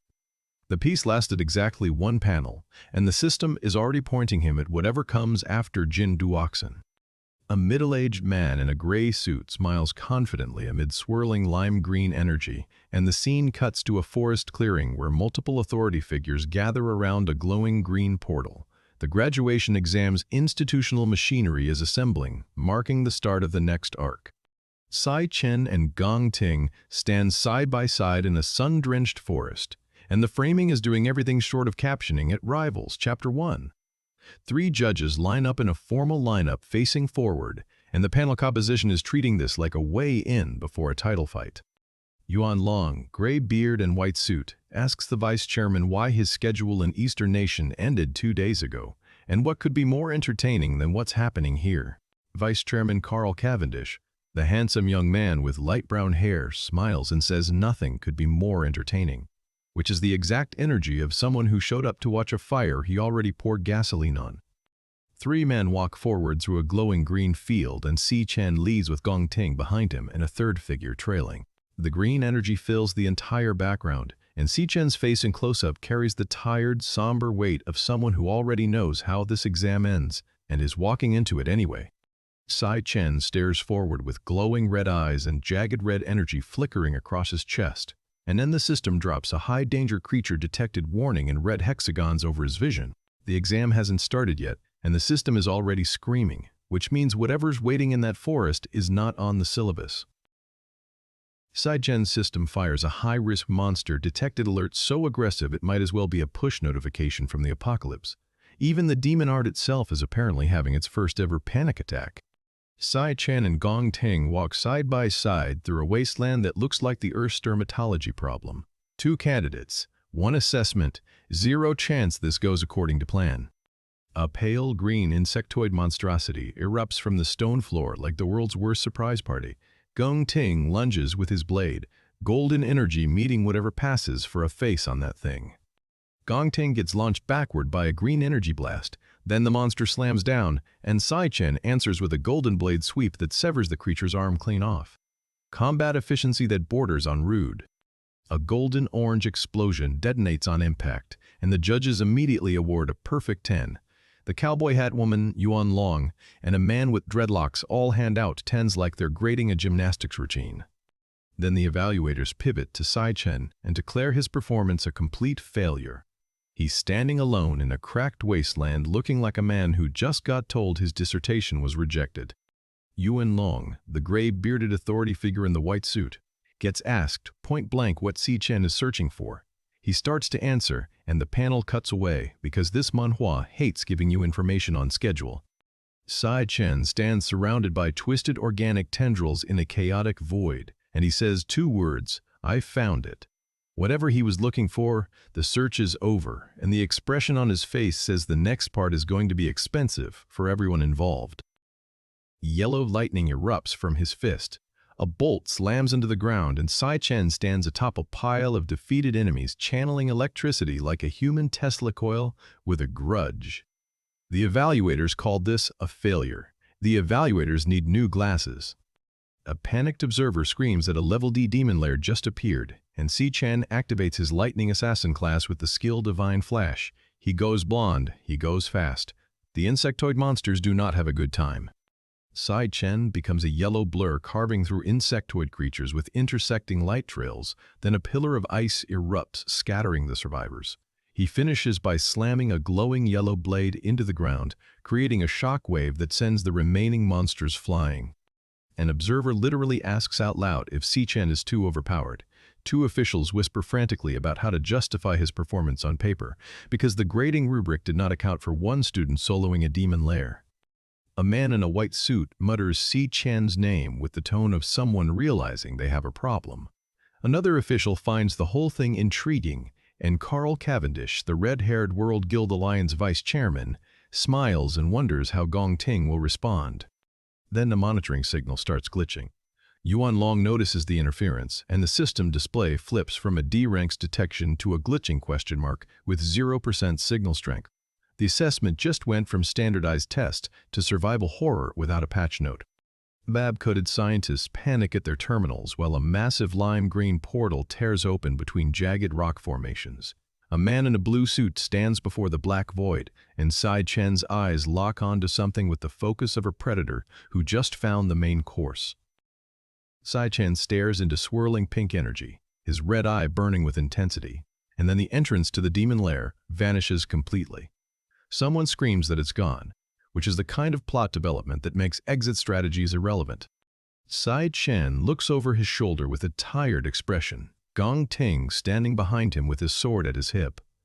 3 observers react to a strange sound echoing through the rocks, and the atmosphere shifted from assessment to something much less academic.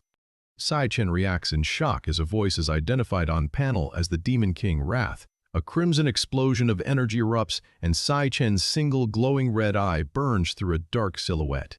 The endgame villain just announced his presence during a school exam. Contamination-level critical warnings flood Sai Chen's vision in cascading red hexagons. He stares forward into a void of deep red and purple, processing the fact that the Demon Lord he's been racing a 3-year countdown to stop is already here, inside a lair that just sealed shut behind him. Sai Chen and Gong Ting stand separated by a massive twisting root structure splitting the ground between them. A towering insectoid humanoid with scythe-blade arms emerges from a purple vortex, and it says something, which is never a good sign at this rank.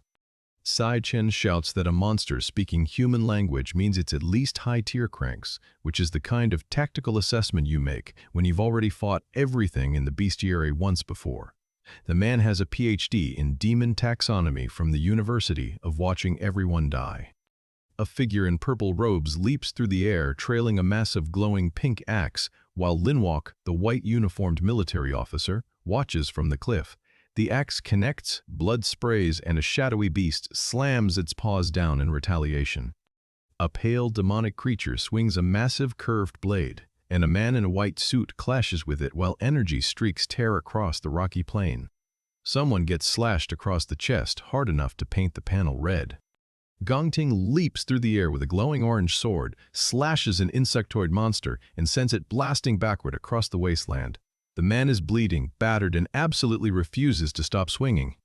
Then a man with a bloody gash across his chest declares that since the Lord attacked him first, the dropped loot belongs solely to him by raid priority. Si Chin is standing right there, watching someone invoke PvP loot rules mid-dungeon crawl while covered in blood. Lin Wu Kei, the Empire Guild raid team commander in the white military uniform, suggests retreating immediately. Gong Ting flatly refuses, raising a hand engulfed in flame. Si Chen watches and realizes Gong Ting is using the intense heat of his own flames to cauterize his wound in real time. Gong Ting screams his refusal at full volume, a muscular man raging with golden energy erupting from his shoulder. A monstrous creature with glowing pink eyes stares forward, and Gong Ting swings his glowing sword in a powerful arc through swirling fire. This man's response to mortal danger is to get angrier about it. Lin Wu Kei states the lair was designed to trap humans inside like fish in a barrel, and the bespectacled man panics, asking if there's any way to reopen the entrance. Lin Wu Kei confirms there is exactly one way. The people inside must slay the demon lair's lord. The mustached official says slaying the lord shouldn't be too difficult, and Lin Wu Kei just looks at him. That silence is doing more work than any dialogue could, because the man inside who can solo a demon lair is not the man this official is thinking of. Outside the sealed lair, a tall figure in a white cloak stands before a man in a suit. They're waiting. Everyone's waiting. The only people who aren't waiting are the ones trapped inside with a demon lord, and they don't have the luxury. Inside the lair, a pale green chitinous monster strikes upward while green energy slashes cut across the dark. Si Chen slides backward with a bandaged nose, narrowly dodging a blow from an insectoid creature in the rocky wasteland. A muscular man with gray hair gets struck across the chest by a golden beam. Then a blonde swordsman swings downward with a glowing yellow weapon, and an insectoid monster slams its limb into the ground. The lair is not letting anyone breathe. Gong Ting drives his yellow blade downward into a green insectoid monster, cracking stone with the impact. The creature gets sliced in half by a red energy slash, and then a massive yellow energy beam streaks across the ground, carving gouges into the earth. Changzuo sits among a group in the rocky landscape, and then all signals go down. A man reports that the compass system is malfunctioning, and the camera drone has broken. Gong Ting stands over a defeated green-skinned humanoid, and the communication wristbands lose connection with the outside world entirely. A massive rocky monster with a drill-shaped head dripping green slime looms over Gong Ting, who stands calmly facing it. The monster gets torn apart, its glowing green core splitting open, and Gong Ting stares forward with gold eyes and a purple aura. It just watched something he decapitated keep moving. Gong Ting shouts that he definitely chopped off this thing's head, which is the kind of statement that's only terrifying when the headless thing is still attacking you. The experience points counter ticks up 2,000 for Sai Chen because the system never stops grading even during a crisis. Sai Chen states calmly that the monster they just fought wasn't the real lord. It was in a hypnotized state. Someone counters that Sai Chen might be the hypnotized one, and Gong Ting demands to know how Sai Chen even knows all this. A man with dreadlocks insists there can only be one rank C lord in any lair, which is a rule the lair clearly didn't read. A high danger warning fires, a second high-rank monster detected beyond the insectoid swarm. Purple energy erupts across the lair, and a masked figure with glowing pink eyes is partially revealed in the chaos. The lair was holding back a second boss the entire time. A muscular man with glowing pink eyes glares forward, and Si Chen touches his ear, saying it's too late. He knows this sound wave all too well. A mass of pink energy and jagged white lightning manifests, and two floating pink eyes appear in the dark void. Sai Chen says Wrath used this exact kind of hypnosis in his last life. A flashback hits, Sai Chen cradling a dying girl in his arms under purple rain, a blinding explosion of rainbow light erupting around them. The narration says this sound wave was used to hypnotize and slaughter countless ordinary humans across the world. This is not a dungeon mechanic. This is a war crime replay. Sai Chen states with absolute certainty that the lord of this lair is definitely connected to Wrath. 5 silhouetted figures stand on a dark ridge, gazing toward a distant light, a jagged streak of pink energy cutting across the cavern. The regressor just connected the dots, and the picture is worse than anyone inside that lair realizes. A massive dark serpent lunges through the cavern, its body coiling with glowing purple eyes. The creature looms over a desolate landscape scattered with pale egg-like pods. Whatever this lair is farming, it's not producing anything you'd want to order off a menu. Sai Chen reveals the Lord uses alpha band sound waves for hypnosis, the exact same method as Wrath, and he's wearing a glowing earbud to counter it. He warns that the people without anti-hypnosis measures could die at any moment from a direct mental command. A blue reptilian creature with glowing pink eyes stares from the crystalline shadows. Sai Chen stands with a black cloth covering his lower face, his red eyes burning, and says one word: flesh. Whatever he sees in that cavern, he's already decided how this ends, and it involves eating. A flashback opens on 8-year-old Gong Ting standing over a defeated opponent in a stone courtyard, a broken wooden staff on the blood-stained floor. A man with glasses tells him he won again, and the boy's face carries a rage that no 8-year-old should own. A man at a long dining table calls the winners to eat, and young Gong Ting walks away from a fallen opponent. Then we see 8-year-old Gong Cheng sitting in distress on the stone floor, clutching his arm, wearing a torn tank top. The Gong family runs a training regime where only the winner eats. A bald man cowers, swallowing hard, told to eat. Then young Gong Ting quietly offers a loaf of bread to his injured younger brother, whispering that their father will punish them both if he finds out. He tells Gong Cheng to stop talking and eat. The heir to the Gong family just broke the family's cardinal rule for a piece of bread.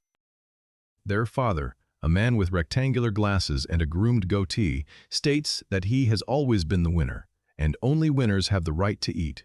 Adult Gong Ting, bandaged and kneeling, is told he can only obey the rules. The family doctrine isn't cruelty for fun, it's cruelty as curriculum.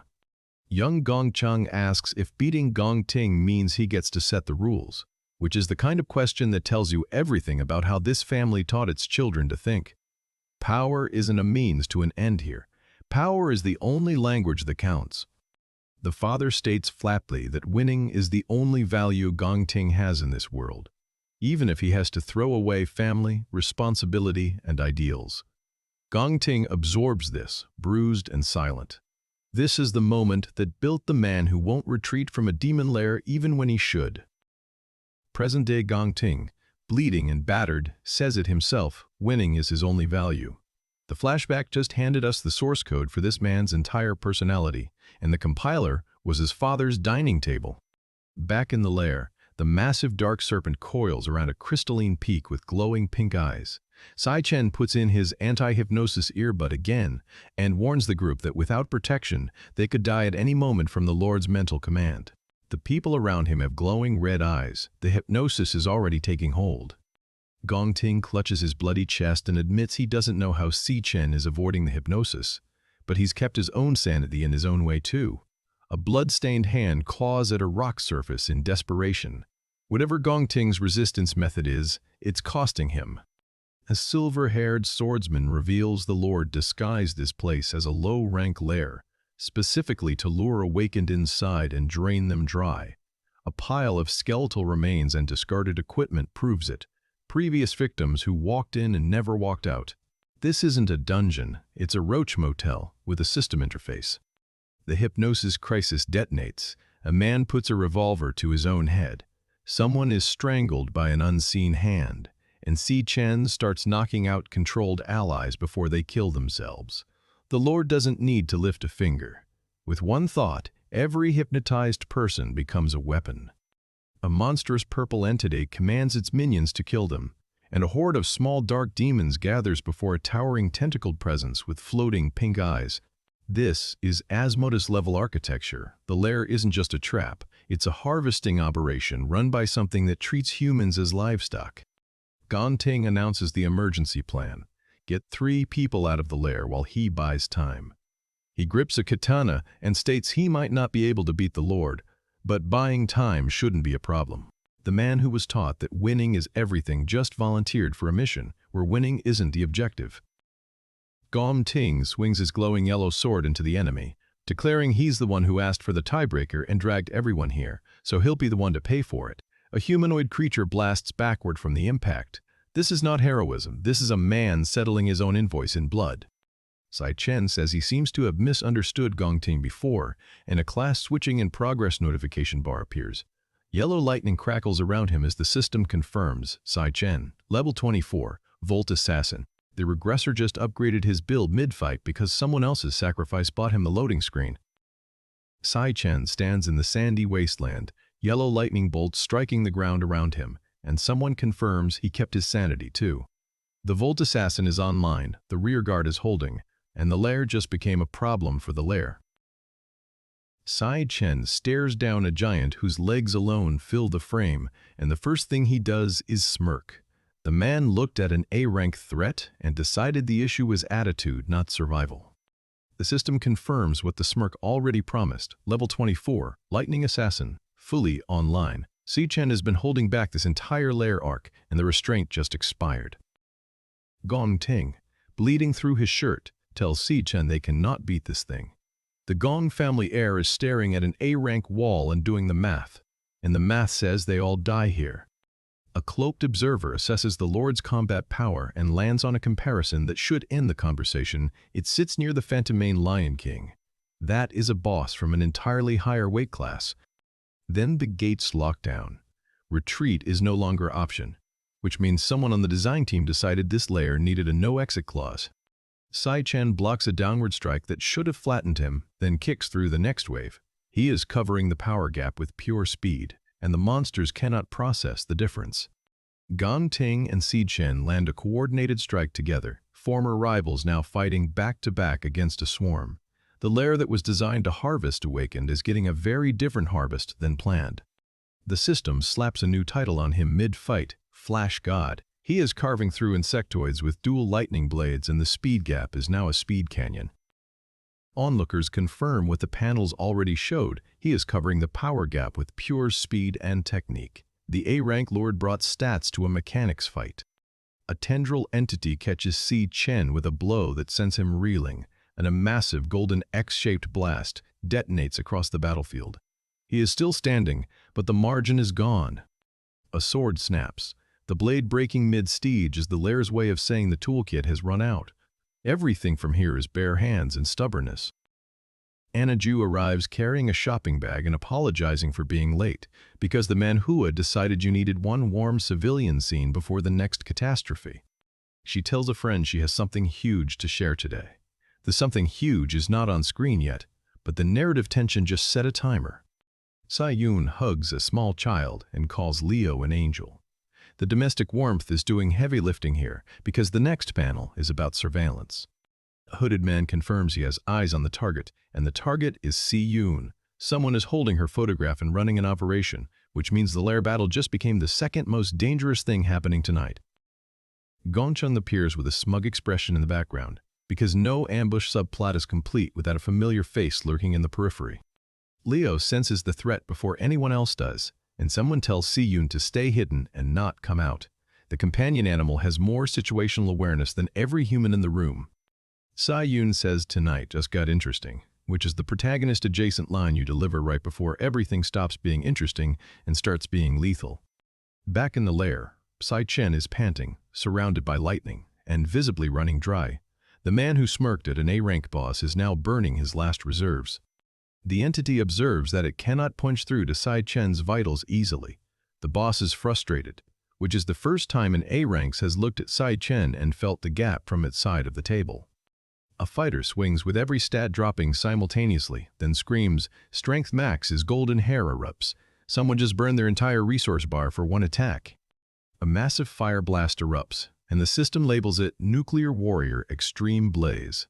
The lair has become a dumping ground for every ultimate in the toolkit, and both fighters are spending resources they will not get back. The system confirms total depletion, stamina, mental control, elemental control, all gone. The gauge is not low, it is empty.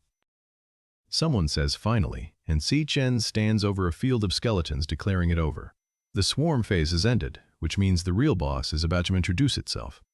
Sai-Chen and Gong Ting stand side by side, exhausted, and a serpentine entity with a single red eye emerges from a green sphere. It speaks one word: human. The lair was saving its actual threat for the victory lap.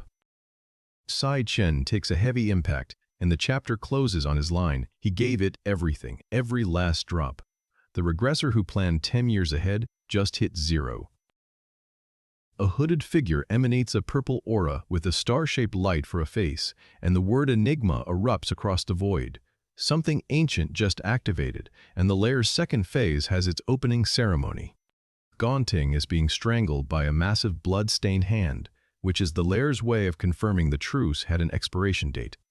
A demonic figure with curved black horns stands over a fallen opponent, and the Lord demands to know why the hypnosis is completely ineffective against Si-Chen. The answer is that Si-Chen brought earbuds and 10 years of trauma, and neither of those is on the boss's counter list. The Lord deploys an ultimate strike, and the system traps a tendril entity inside a containment sphere. The lair's own weapons are being turned against its inhabitants, which is architecturally embarrassing. The entity screams that it is completely unable to harm Si-Chen, which is a sentence no A-rank boss expects to deliver and definitely does not enjoy saying out loud. It orders its minions to tear Si-Chen to shreds, but a horned figure grips a massive blade and a diagonal slash carves through the dark entity. The lair just learned that its crowd control strategy does not work on the one person it needs to work on. Si-Chen, now wearing purple horns and a purple aura, strikes the massive serpent with an explosion of white energy. The regression protagonist just added another class transformation mid-fight because the build was not complicated enough already. The Lord says is that so with the calm of someone who has not yet realized the conversation is over, and Si-Chen descends through a void of energy like a verdict being delivered from above. The Lord screams in rage as a barrier shatters into green fragments and a figure is blasted backward. One strike. The A-rank defense that 2 fighters could not crack across an entire chapter just broke in a single hit. Xiangzhuo, blood-streaked and wide-eyed, confirms what everyone in the lair just witnessed. Si-Chen shattered the Lord's barrier with a single strike. The pink-haired flame mage is having the worst front-row experience of his life. The Lord refuses to believe this, as it falls into a rocky chasm, which is the boss fight equivalent of plugging your ears. Denial is not a damage phase, but the lair is trying anyway. Si-Chen grabs the defeated Lord and demands to know its relationship with Wrath. The interrogation starts before the body is cold, because Si-Chen does not waste boss death windows on celebration. The Lord is shocked that Si-Chen even knows the name Wrath, and Si-Chen's reaction to the answer is visceral. Someone is trying to break Wrath's seal. The 3-year countdown Si-Chen built his entire plan around just had its foundation pulled out. The Lord laughs maniacally through its dispersal and declares that Wrath will inevitably return. The boss lost the fight but won the monologue, which is the worst possible trade. The system displays a devouring loading bar, and an archive file opens for Wrath. The Devour mechanic is processing the boss, and the boss's legacy is being filed under a name that should not appear this early in the timeline. The victory screen confirms level 25, and Sai Chen processes the implication. Wrath did not merely appear 3 years from now. He had already begun deploying his presence earlier than the entire regression plan accounted for. An injured man admits he never expected Gong Ting to be a dual-class awakener, and the Lord concedes that Si Chen is far stronger. 2 revelations in the aftermath, one about the rival, one about the rival, one about the gap. Gong Ting coughs blood, and Si Chen in his frost form groans from the damage. The victory did not come free, and the medical bill for the Slayer is going to be considerable.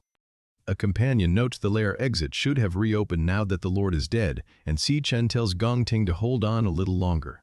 The survival arc has a closing beat, and for once, it is not a cliffhanger. Sai Chen's eyes shift to a glowing pink, and the chapter closes on a single floating pink eye surrounded by psychic tendrils. Something else is here. The lair had a tenant the Lord never mentioned. The pink eye is surrounded by psychic filaments, and a massive purple entity manifests with a jagged crest and dark tendrils curling around a glowing core. The lair's second landlord just introduced itself, and it is considerably worse than the first. An alley detonates in white light and civilians scatter like a lobby after a server crash. Just another evening in a city where awakened quietly became the legal term for exempt from consequences. Sai Yun heads home cradling a fluffy white thing she calls Leo, and it senses the danger a beat before she does. Glowing pink eyes are rarely standard issue on an emotional support pet. 2 hooded men have tailed her since the supermarket, closing in on her route. She plays it smart, melts into the crowd, uses the foot traffic as cover, keeps moving. A beanie thug shoves people aside, barking move, and loses her just long enough to reach the rooftops. Then, the bad news patch note, I used it up. Whatever skill bought that escape is on cooldown. A boot drops into her path. Gray hair, lit cigarette, the patient smile of a man paid to wait all day. She demands who they are and how they found her home. He just smiles. 2 more hoodies corner her on the stairs, one sneering she can really run for a little girl. Famous last words from a man about to lose to one. Up top, a suited goon is already laughing. The net's shut. Then the ice user opens up. Frost erupts. A wall of blue spikes shatters under a stomping boot, and a body slams into the pavement. Fast, surgical violence that already knows which bones to break first. The drooling one leans in and tells her to play with Big Bro for a while. She screams, and right on cue, pink energy detonates off panel. Somebody just rasp to a party they weren't invited to. A capped thug takes a fist to the face. The pink aura and the blood leave together. A suited accomplice gets launched on the same current, and the cigarette man's eyebrow rises. Oh, payroll did not cover this. Then a clawed paw the size of a car drops, and a massive white lion lands in a burst of pink. It has glowing purple eyes. Leo has a final form. Sai Yun looks more rattled by her pet than by the men hunting her. Leo roars, mane crackling, and a thug screams, where the hell did this lion come from? No time for answers. The beast charges across the rooftop and the hired help scatters. And then the summon runs out of mana. 1 second, Leo's a window-rattling apex predator. The next, he's a dizzy white cub, flat on his back, paws in the air. A hooded figure charging yellow energy watches, deeply unimpressed. Sai Yun scoops up the cub, hands shaking, asking what's wrong with him. The cigarette man smirks that the thing barked under 10 seconds and keeled over, as green thorny tendrils start erupting from the ground to underline it. The real threat steps up, green eyes and a power that grows vines like hungry snakes through concrete and furniture. An older suit looks up half a second too late before the thorns snap around his ankles and yank. Sai Yun curls around Leo as the tendrils close in, a hoodie thug recoiling as the green latches onto his arm. She screams, "Don't come any closer," at the man closing in.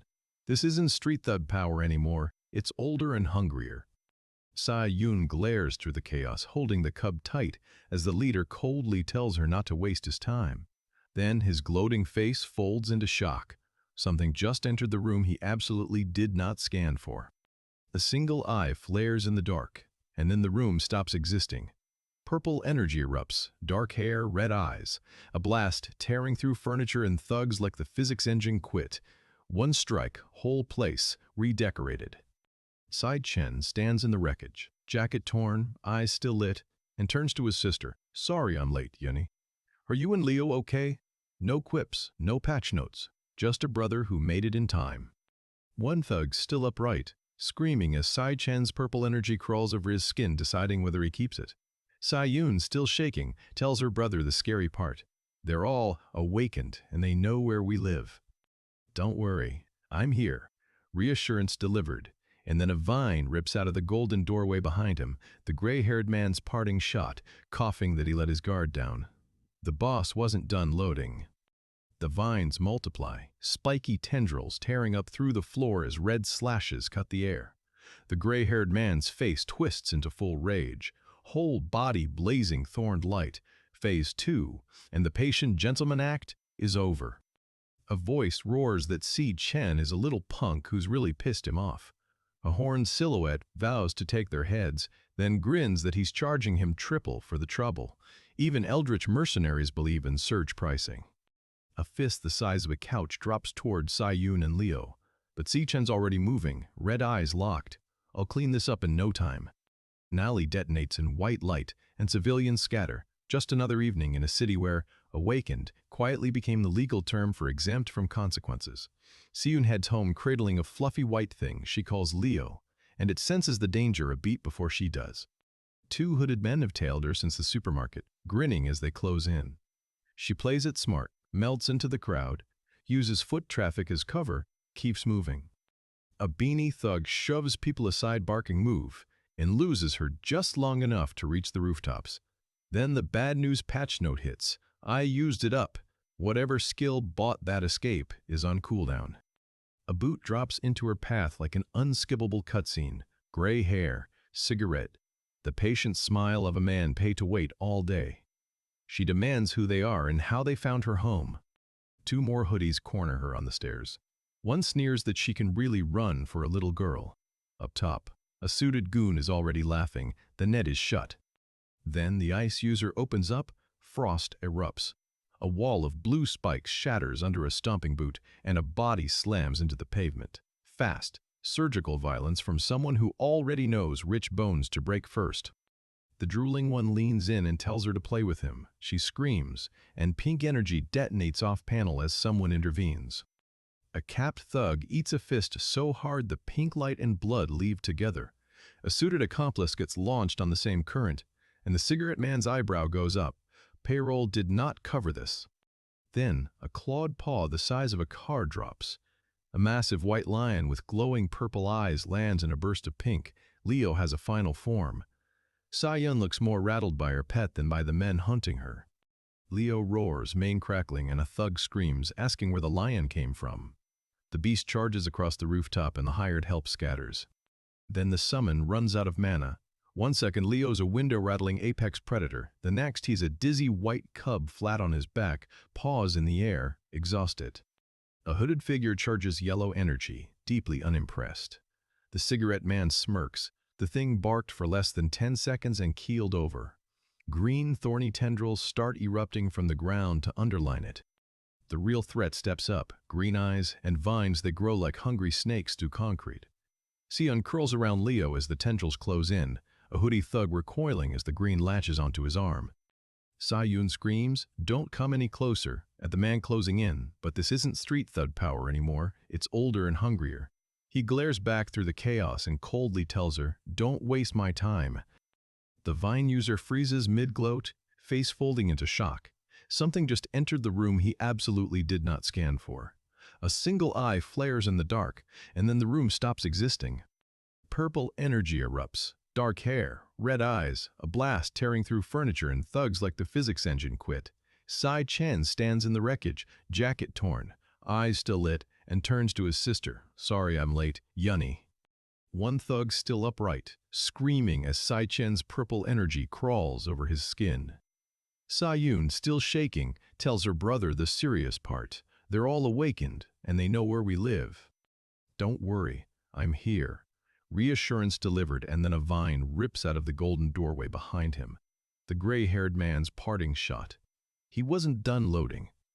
The vines multiply, spiky tendrils tearing up through the floor as red energy slashes cut the air. The gray-haired man's face twists into full rage, whole body blazing thorned light. Phase 2, and the patient gentleman act is over. A voice roars that Si-Chen is a little punk who's really pissed him off. A horned silhouette vowing to take their heads, then grinning that he's charging the client triple for the trouble.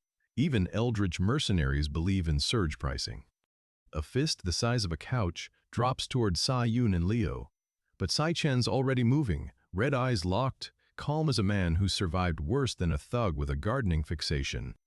The gray-haired man screams in rage, launching massive black thorny tendrils with green energy. He charges through the wasteland with energy claws slashing, vowing to stab Si-Chen full of holes. Massive black thorny vines ensnare Si-Chen from behind, wrapping him in green aura. He doesn't panic. Glowing red eyes steady, tattered purple cloak swirling, just waiting for the right frame to move. Si-Chen launches himself through the vine-filled space directly at his attacker. The vines reverse. The gray-haired man is now being wrapped by his own tendrils, his own power turning against him. The white-haired antagonist recoils, shouting, "Impossible! And what kind of movement technique is this?" An unnamed red-eyed observer watches with wide-eyed shock. Even the sidelines can't process what just happened. Si-Chen dives forward in a decisive strike, dark blue hooded cloak streaming behind him.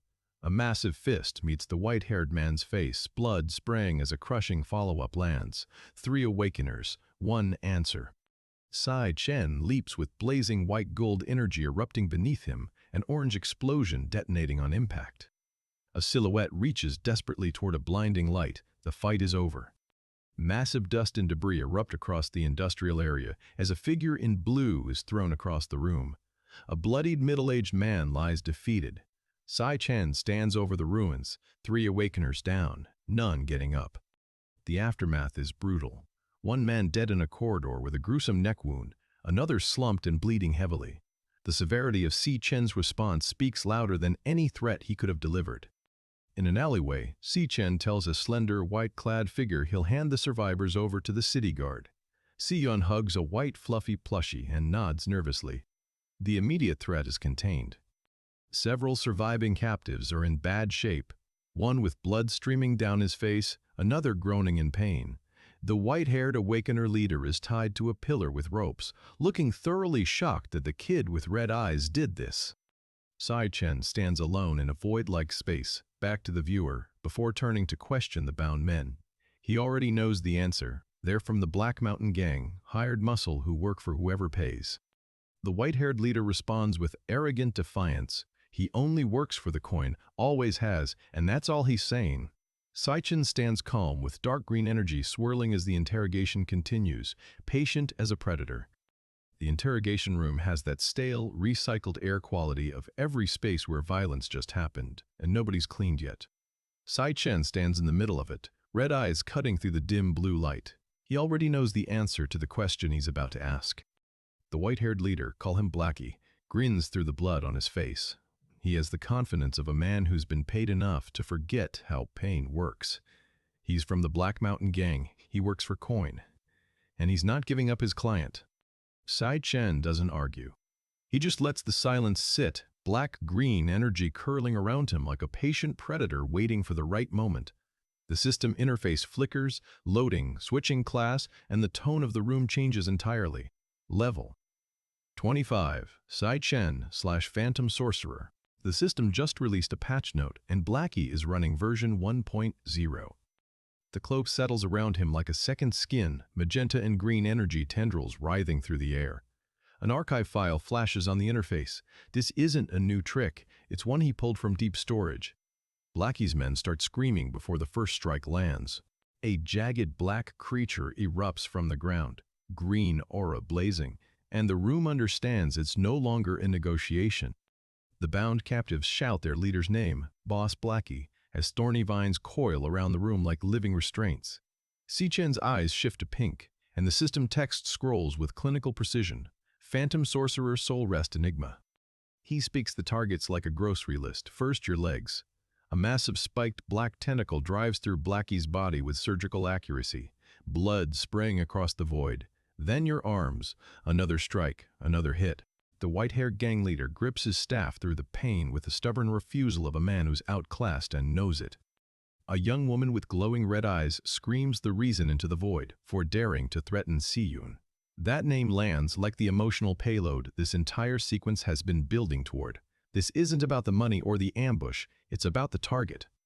A spectral green hand reaches toward the next terrified captive as Si Chen's glowing eye narrows. Next up, the beanie-wearing thug screams in agony as the vines claim his leg, and the sound breaks Blackie's resolve completely. He snaps, "I will tell you absolutely everything." Si Chen leans in, his purple eye glowing through the shadow. He gives the first name, Jin, before the scene cuts to a rooftop pool at Purple Peak Tower. Loud music plays and the crowd ignores the danger. The cut completes the name, Jin Du Jackson. A shirtless, silver-haired man lounges with women and a drink, while the red-haired man beside him winds up. He delivers the verbal haymaker, "I heard you actually got rejected by the exact same chick twice." The crowd erupts in laughter at the school idol's expense. The pink-haired man at the center of it seethes. "That bitch made me lose face twice." He mutters it like a sacred vow, storming off toward the bathroom. A cat-eared woman calls after him. "Tonight," he says. "She pays tonight." The restroom lights flicker as a purple-haired young man closes his eyes in concentration, the atmosphere shifting into something electric and wrong. "Fuck," someone mutters, as even the light bulbs start acting up. Then a dark figure steps into the frame, torn black sleeveless shirt, spiky black hair, and Jin Du Zongson finds himself face to face with the answer he didn't know was coming. Si Chen asks the question with the calm of a man who already knows the response. "Are you Jin Du Zongson?" Upstairs, the security control room is grumbling about rich brats booking out the entire rooftop. No wonder all the cameras are shut off. One guard leans in to whisper, "I heard they actually tricked and kidnapped half the girls in there." The other's jaw drops? "Seriously?" The third man, tactical jacket and all, confirms it. An absolute ocean of filthy crimes. Jin Duoxin, in an open red shirt, confronts Si Chen on the rooftop. "How the hell did you get up here?" But the phone he pulls out is already obsolete. Si Chen holds up a tablet with Blackie's profile, and the color drains from the party. Jin Duoxin's voice cracks. "Why the hell is Blackie's phone in your hands?" An unseen voice demands to know exactly what Si Chen did to Blackie, and Si Chen answers with his eyes. Red irises burning, dark crystalline shards erupting from his chest, yellow lightning arcing between them. A pink-haired girl screams, "Don't stay away from me," but the warning comes too late for everyone in this room. The rooftop erupts into a brawl that isn't a brawl, it's a house cleaning. A white-haired youth crashes through a glass pane mid-scream. A purple-haired kid in a pink hoodie gets blasted backward by a white energy strike. A pink-shirted man slams into a tiled wall so hard the debris and blood share the same impact zone. Amid the chaos, the pool area tells its own story. A woman in a pink swimsuit floats face down, unconscious, and a single hand reaches up from the water's edge as if someone noticed too late. A purple-haired guest screams, "Somebody help me," from a dark corner. The party wasn't just a party, it was a hunting ground. Si Chen stands in the center of the exploding energy, a dark silhouette outlined in green. He mutters "damn it" under his breath with something close to disgust. Whatever he found in this building, it's worse than he expected, and he had a low bar. A terrified pink-haired youth crawls through the debris, asking the classic last question. "What possible grudge could you have against me?" The answer walks forward in a single heavy step. A towering, cloaked figure with a green aura trailing behind him steps into the light. The pink-haired man on the ground, Jin Dusin, tries the only card he has left. His father is the director of the first hospital, and his father will kill Si Chen. The ruined room carries his last plea, "He will kill you, Si Chen's eye flares green with a pink pupil. He cuts through the privilege with 4 words that land like a guillotine, "Shut your damn mouth." The party's power structure collapses in a single sentence. Around them, the party guests aren't just partying, they're breaking down. A man with light hair and pink eyes screams as blood streams from his eyes and nose. It's some kind of psychic or physiological collapse triggered by the fight. A white-haired figure slumps coughing blood, and a pale hand reaches down to pick up a jagged shard of glass from the wreckage. Then the chapter shows you what happened before Sai Chen arrived. A man with manic eyes pins a blonde woman to the ground, while two shadowy figures with glowing red eyes watch from the background like they've seen this before. This is the moment the host's father will have to explain. This is the moment someone decided a party was the right place to hurt people. A blood-stained hand presses a knife into another person's limp grip, staging the scene. Then the announcement hits. That female student just killed herself. Jin Duoxin, drunk and flushed, waves it off. What the hell are you panicking for? Meanwhile, a blonde friend lays out the cover-up, says she accidentally slipped and fell. The autopsy report, he reminds everyone, is entirely up to his father. Back in the interrogation space, the beanie-wearing captive finally breaks completely, tears streaming, voice cracking. It's Jin. Jin Duoxin. He gave us a massive sum of money, ordering us to use whatever means necessary to make Sai-Yun remember this day forever. The order was blunt, the target was specific, and the payment was already spent. A young man with purple hair and glowing pink eyes stares at a blood-stained white object in his hands. His face is a mask of shock and despair. Another pair of pale hands grips a blood-stained dagger, pressing it against a dark surface. A third white-haired figure kneels amid shattered glass, red eyes blazing through the magenta aura. They're the same red eyes that have been burning through this entire chapter. They belong to a young man who's done asking nicely. A silhouetted flame-haired figure screams the command, "Do it!" And Si Chen's response is already framed before the order finishes. Yellow eyes burning, pink energy aura flaring around his high-collared black garment. He stares forward. He is the expression of someone who's already made his decision before anyone told him what to do. The demon lair exit has reopened. The Lord is dead. The mission objective cleared. Si Chen stands over the rocky wasteland with a blonde companion whose sword is still sheathed. The first words out of the witness's mouth are that he intends to tell everyone the truth about who actually resolved this. That plan lasts exactly as long as it takes Sai Chen's eyes to ignite pinkish purple.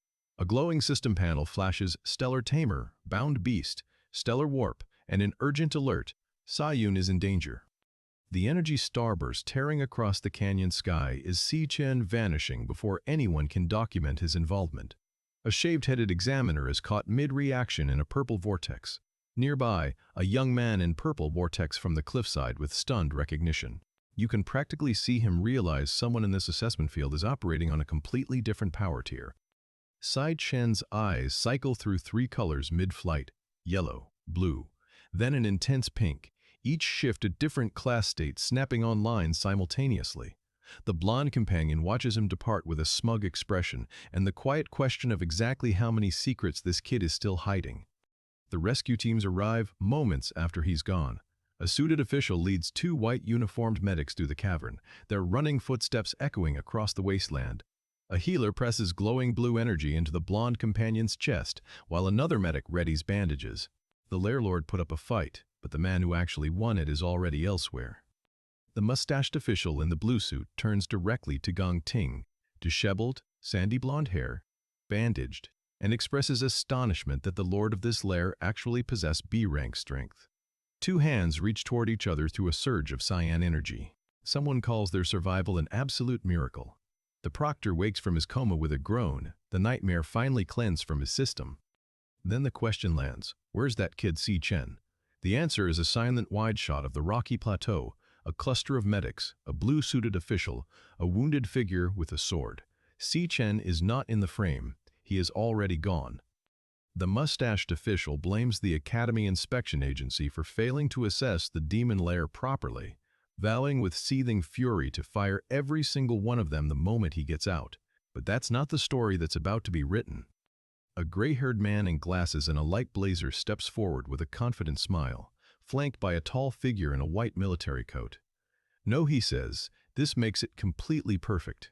In the moment of absolute despair, Gong Lin's son stepped up and resolved everything. The blonde witness tries to interject. Actually, Sai Chen was the one, and gets a punch to the chest mid-sentence.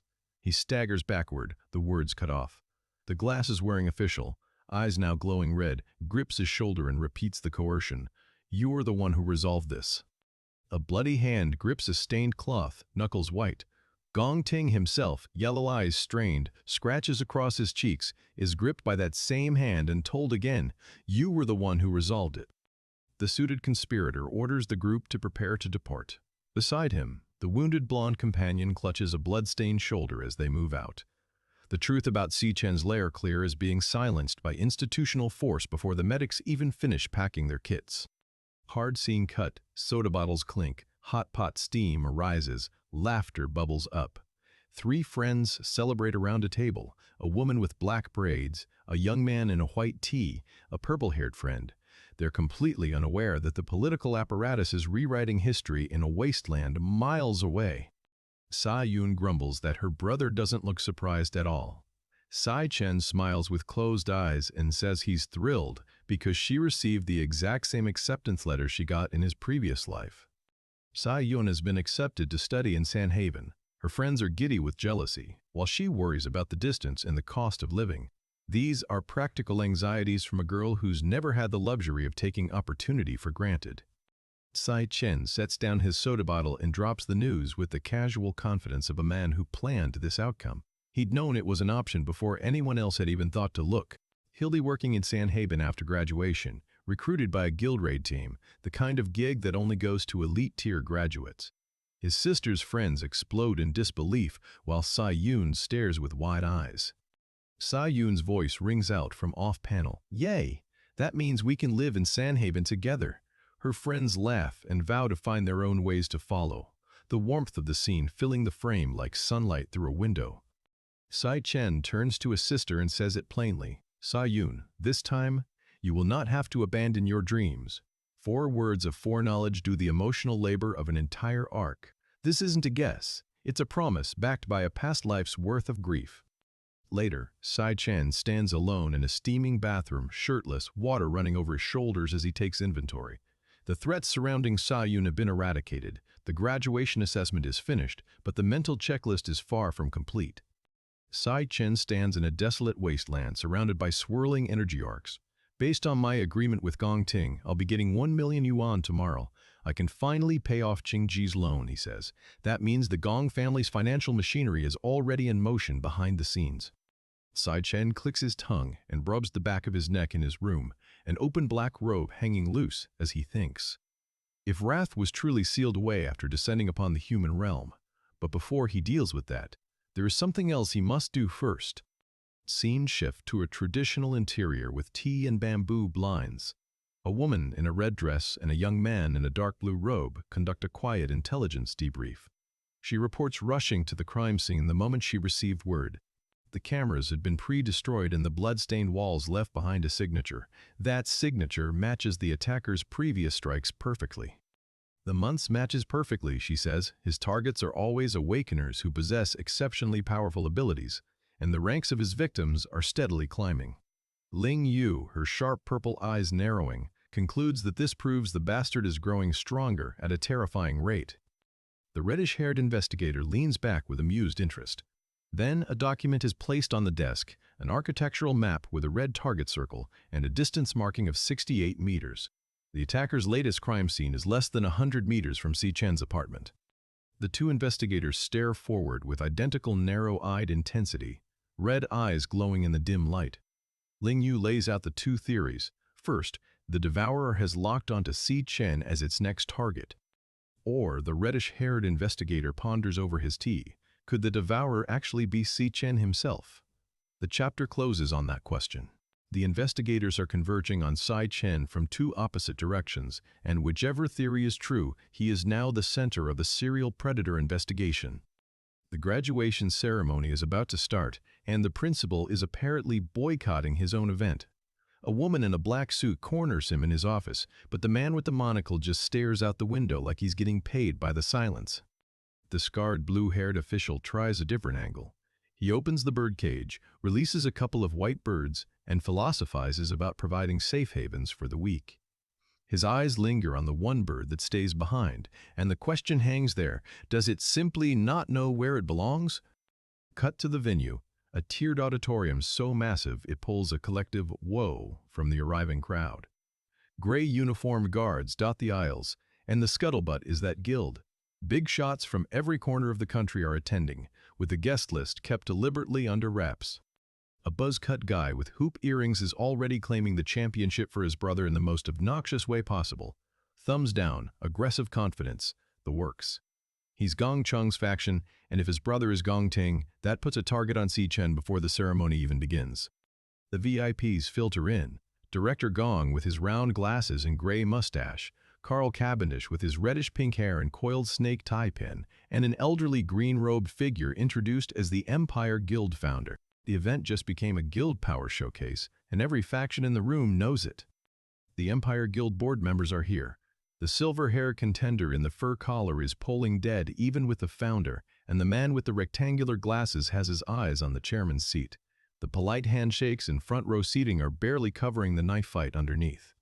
Backstage, a blond man in a white tuxedo stares downward with the expression of someone who just lost a bet.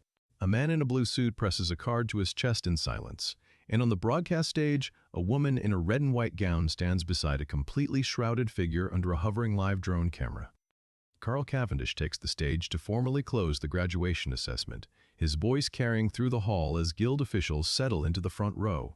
3 young men pose behind the scenes, confidence, cologne, smug grins, the whole package, and a blond man in a bow tie watches from the audience without applauding. Then the camera finds Si Chen, arms crossed, black shirt, seated alone with a stern expression that doesn't match the celebratory mood. He's not in the winner's circle, and that already tells you everything about how this chapter's trophy handover is going to land. A quick intercut. A hooded figure with a glowing golden face stands in void space before a woman with long red hair, her palm extended in an invitation. What this means for the ceremony is anyone's guess, but the visual language says flashback or parallel dimension, and this series does not waste frames. Carl Cavendish is formally introduced by name, stepping into the spotlight with his diamond lapel badge catching the light. He and the woman in the red and white gown flank the golden trophy on its pedestal, and the room settles for the big reveal. An off-panel voice praises the brilliant performance of the new generation, and the student council enforcer is spotted in the wings with 2 companions, one of them reacting with a sharp, as something off-stage catches his attention. Then the bombshell drops. The demon lair that was originally classified as D-rank was actually a highly dangerous B-rank lair in disguise. The crowd reacts with alarm. Even a guild raid team would struggle against a B-rank lair, and these were students. The cloaked figure on stage holds up a small red envelope as the speaker emphasizes that whoever entered that lair saved the lives of his entire team. Si Chen and a suited rival face off in the frame, red eyes meeting cool composure, neither one backing down. Then 2 cards are presented, red and yellow, the contrast setting up whatever classification is about to be awarded. A battle intercut shows 2 fighters clashing on a scorched battlefield. Shaved head, smoke gray uniform, a lean opponent with a black ponytail. Then the stage erupts in gold confetti as Gong Ting steps forward in his white tuxedo, adjusting his jacket with both hands. The crowd loses it. Wait, what? Si Chen actually failed to beat him. The disbelief is immediate and genuine. Everyone in that hall expected a different outcome. The buzz-cut brother is pumping his fists and screaming that his sibling is completely invincible. Another battle flashback. A figure throws a fiery punch amid cascading runes in an arena-like space. A bearded blond man raises his fist with the celebrating crowd, and the winner descends the grand staircase toward the trophy as towering golden Chinese characters blaze behind him. A lone figure with spiky dark hair and white highlights looms in a heat-hazed orange glow. The visual says Si Chen's battle was not what the ceremony is presenting. Then we cut back to the hall where Si Chen sits motionless, piercing red eyes, partially open black shirt, warm light carving a long shadow across his face. A flashback continues. In a moonlit clearing, a kneeling figure holds a gleaming blade and says, "Let's make a deal," while a broad-shouldered figure looms above.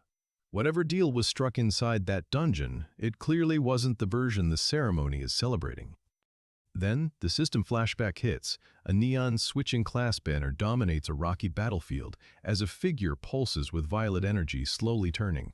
A gray-haired observer gapes over a railing, jaw dropped, because whatever class he just switched into was not something the Academy was prepared to evaluate. A pale-skinned figure with jagged dark hair, round glasses, and a heavy chain draped across his chest stands in a smoky purple aura, tilting his head with defiance. Another close-up hits harder. Red eyes, dark spiky hair, a gaze so calculated and wary it feels like he's already planning his next move 3 steps ahead. The white-suited champion stands alone under the spotlight, holding a small black device.